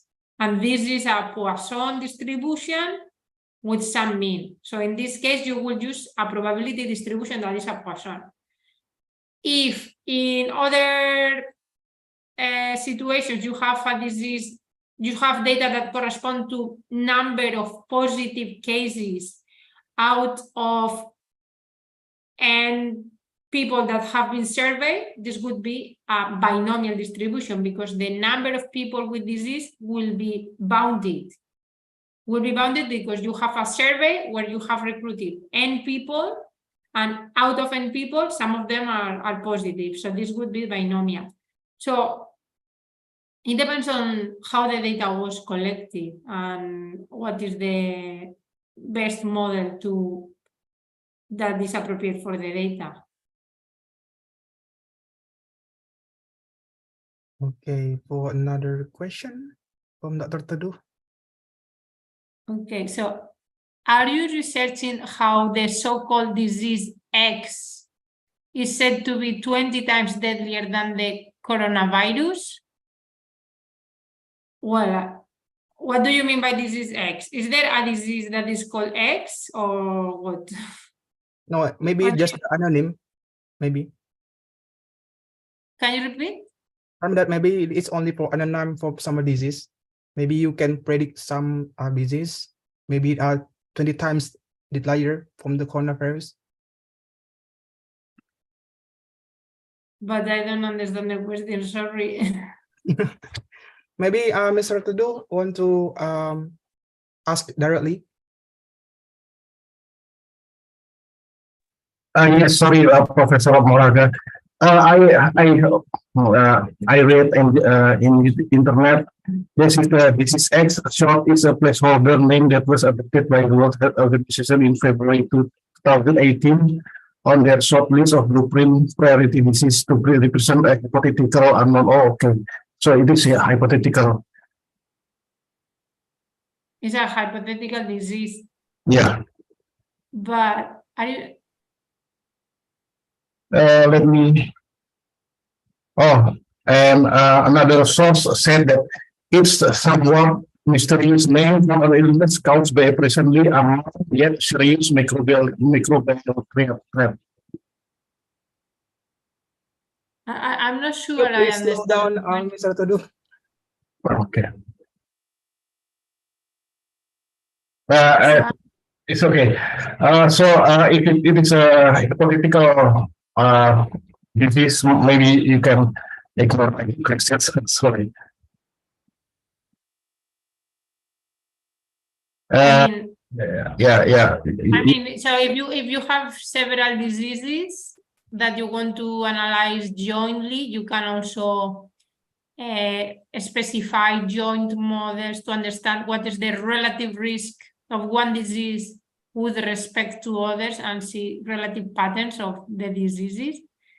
But I have not done that, and I have not compared any other disease with COVID, for example. So maybe I got one more information. Sorry.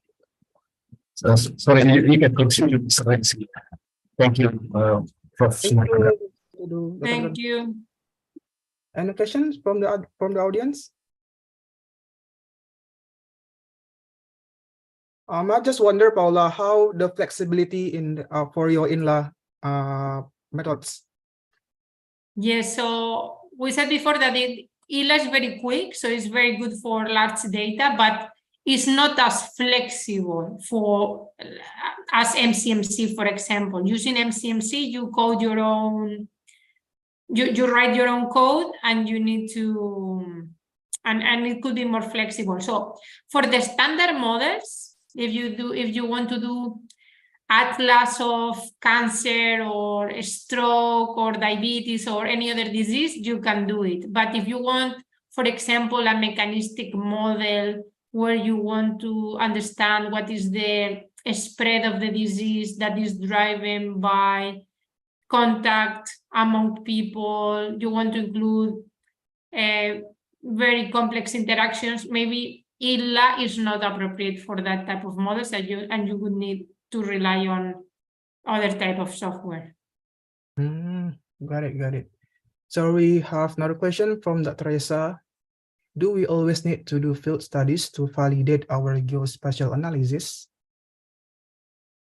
Well, it would be so for do geospatial analysis, you need data that have geographic information, and that geographic information you can get it from different sources. One of them is registries of disease that collect information of individuals as well as their address, where they live. And in principle, you have all the people that have the disease, you have it in the database. So you can check whether your disease estimates are right or not. And if you are working with geostatistical data where you have prevalence surveys of disease at the specific locations, in these cases, you run your analysis, you get continuous surveys of the disease, and then you can validate your analysis using cross-validation. For example, in cross-validation, you split your data. In training and validation, you feed your model with the training data, and then you can compute errors between the predicted and the observed using the validation data, and this will help you to validate your model. So depending on the setting and the statistical analysis that you perform, you would choose cross-validation, or if not, you will have your whole registry and you can use that to validate your analysis. Okay, another question from the audience? Because I cannot open the YouTube chat box. Okay, I just wonder, probably, is it okay that INLA handles some of the autocorrelations and also heterogeneity effectively for the spatial research? Yes, so adalah is very good to include spatial random effects. It does it very well. So it's one of the advantages of using Bayesian inference. We can include random effects that are spatially autocorrelated, temporally correlated, and we can do it very easily, and also propagating all the uncertainties. So it's very good for spatial analysis. Yeah, that's why I also use that. And the question from the audience? We still have another 12 minutes. Just let me know if you have any questions and also concern. And lastly, that Paulus mentioned that she's actively seeking master, PhD, or postdoc. So if you research quite closely, just keep in touch with Paula. Any questions so far? Here we have probably, yeah, please, Dr. Teresa. Yeah, thank Dr. you. Teresa is our head organization research center, Paula. Yeah, thank you, Dr. Resi. Thank you, Prof. Paula Moraga, for presenting your research in this conference. I just thank you for the invitation. Yeah, you're welcome. I just want to continue my question because normally in the geospatial studies, the part of field studies can cost a lot of budget. So if there is an alternative, if we can do geospatial analysis without or minimize the field studies, I think it's interesting because we can minimize the budget, especially for the field studies. I think that's it. Yeah, so sometimes it's very difficult to get spatial data because we need to know where the people live, but if there are mechanisms to collect this data in a routine manner, for example, people that go to the hospital and they are diagnosed that they have some disease, if the hospital records where they live, we can use that spatial information, or maybe we can use the information of where the hospital is located. And maybe we don't know the location of the person, but we know that that person went to that hospital. So this means that the person lives nearby, or this is the closest hospital that they can attend. So if we have an approximate location, it's better to have that approximate location than don't use the spatial location at all. So sometimes is as you said, it's expensive to go outside and to collect data, but if there are centers that have that data and have that geographic information, we can use that. Another thing is that sometimes hospitals and research centers have the geographic location, but they don't want to share that with researchers because confidentiality reasons.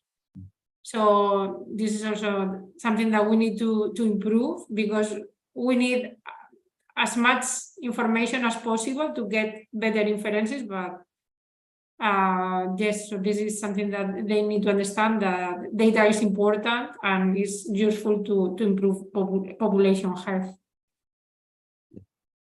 Okay, thank you, Prof. Paula. Thank you. Maybe we can visit Kaos, yeah, Dr. Reza, or also invite Paula to come to Bandung to do some question. Okay, we are ready. Okay, we have another 2 questions. Last question from Muhammad Iqbal Habibi. I just wonder, when we make the multi-categorizations for the diseases, we always use the overlay using AXP for geospatial analysis. Is there a way or a solution for this criteria? So what is AXP? Analytical hierarchy process, is it, Iqbal? Yes. Oh yeah. Is what? What type of process? Hierarchical process. Okay, hierarchical process. The thing is that with hierarchical processes, the good thing is that you can specify different stages in your model. For example, you can have a model for your distribution of the data, a model for the covariates, a model for the priors, a model for the hyper priors. So you can specify that in a hierarchy, and then all the uncertainty that you have in the covariates or in the priors, this will propagate to the stages that are at the beginning. So it's very good to account for the uncertainty. And it's very good to specify your model in a structured way where you put random effects, covariates. So it's not the only solution, but it's very useful because you can include covariates and different types of uncertainty, and you fit that model jointly, and you have a result that takes into account everything. Yeah, I agree. Maybe also you can using like the utility theory, and maybe also the probability. It's also promises good accuracy. So here we have last question from Mr. Aris. If you don't have resources for initial survey for fitting the distribution, is it appropriate to fitting distributions from the last study for assumption behavior of data? Interesting. I mean, so if you have some data set and you're interested in answering a research question, you need to understand how this data was collected, what are the biases of the data, and it's important.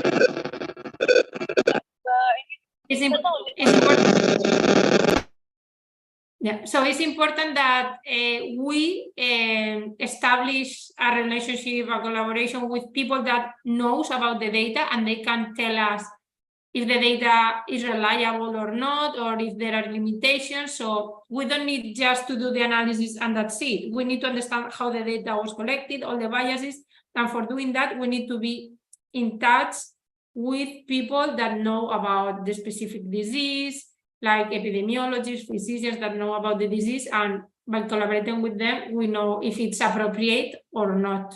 If our study is able to answer the questions, the research question that we have, or maybe the data is not enough and we need to collect another data set. Okay, thank you. Maybe there's our last question because we run out of the time. And as the moderator, I'd like to express my gratitude to all the participants for their valuable contributions and engaging discussion. And your insight and questions have enriched our outstanding and also topics at the hand. As I return to MC. And also, Paula, thank you so much for making it happen. Thank you again. Thank you very much. It's a pleasure to be here. So thank you very much for the invitation. Thank you once again for Professor Paula Moraga and Mr. Rezi for the informative session.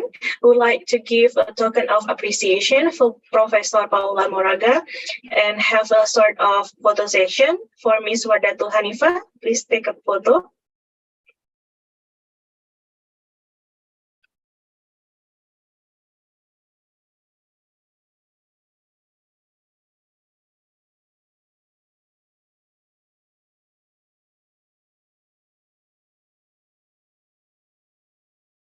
Okay, thank you, Ms. Wardatul Hanifah. Once again, let's give our virtual applause for Professor Paula Moraga and Mr. Rezi. Thank you very much. Thank you very much, Paula. Thank you. Thank you, Prof. Thank you, Okay. Moraga. Okay, we will proceed to our next program. We have a parallel session in 4 breakout rooms. Track for room 1 for computer networking and control. From room 2, data science, and room 3 for informatics and data processing, room 4 for its ICT's applications. So please join the breakout room based on your session accordingly. I announce you that in this conference also there will be an award for 4 best paper from each track, as well as the recognition for the top 3 presenters. So good luck and may you be one of them. Thank you.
Ladies and gentlemen, let me remind you that the parallel session is about to begin, so you can move to the breakout rooms immediately according to the track that you interest.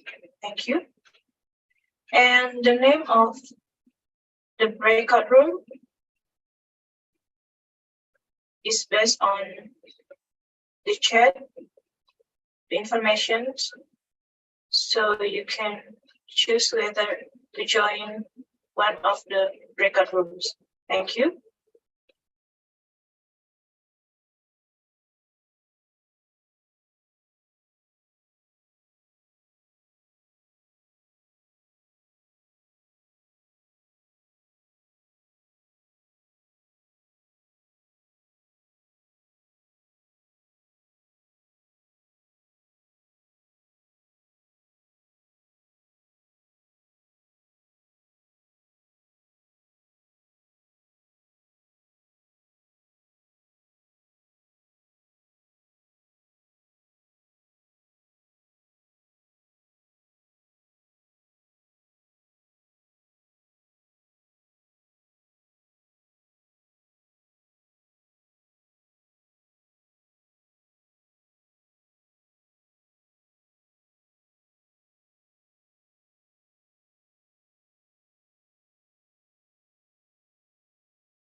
Ladies and gentlemen, welcome back to the main room.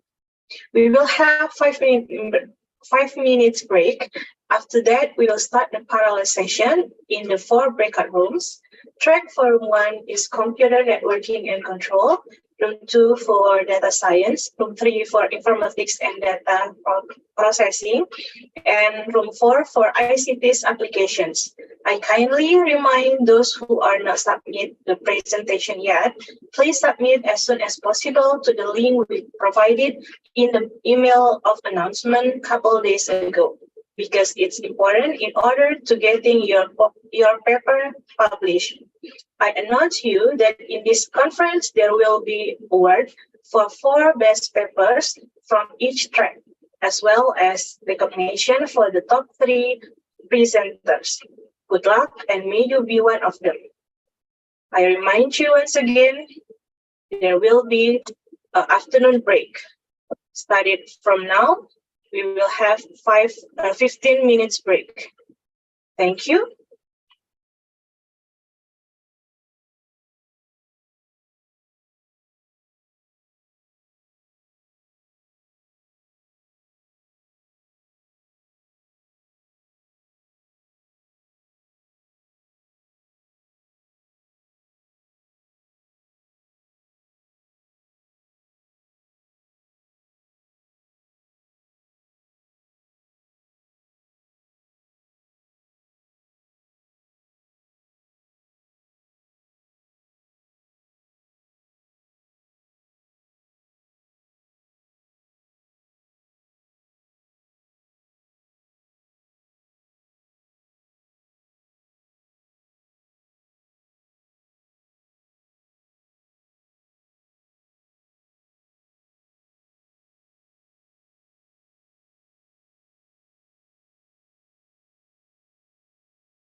Good afternoon, ladies and gentlemen.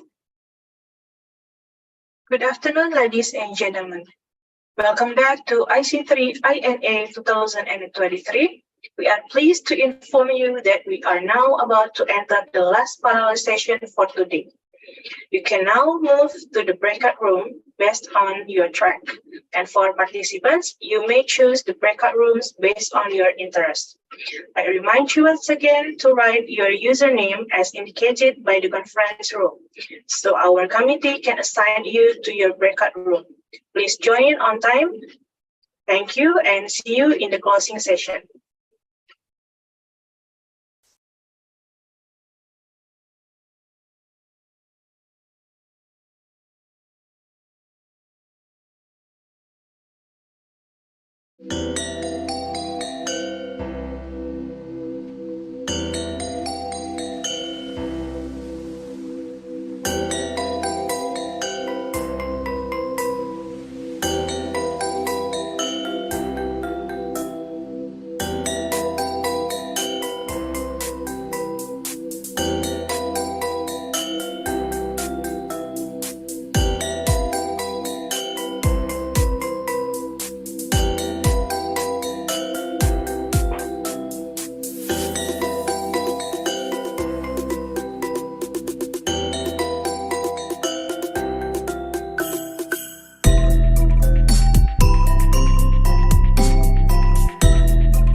Good afternoon, ladies and gentlemen. Welcome back to the main room. We are come to our final program for today. Before we close our conference, I would like to invite all speakers, moderators, and participants to have a photo session. Please activate your camera. The photo session will be directed by Ms. Wardatul Hanifah. For Ms. Wardatul Hanifah, please guide the session. Thank you. Okay, let me take the pictures. Start from slide 1.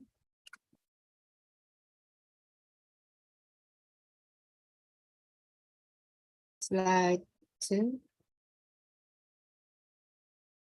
And the last, slide 3. Okay, thank you. Okay, thank you very much, Ms. Wardatul Hanifah. Once again, I kindly remind you, those who are not submitting the presentation yet, please submit the presentation as soon as possible, so we can publish your paper. Okay, ladies and gentlemen, thank you for your attending and actively participating in this conference. Tomorrow, we will continue our conference with 3 keynote sessions and parallel sessions. Please have a good rest and join on time tomorrow. I'm Siska Pebiana, your MC for today. Thank you very much and see you tomorrow. See you. Thank you, Bapak Ibu semua. See you. Thank you. See you tomorrow.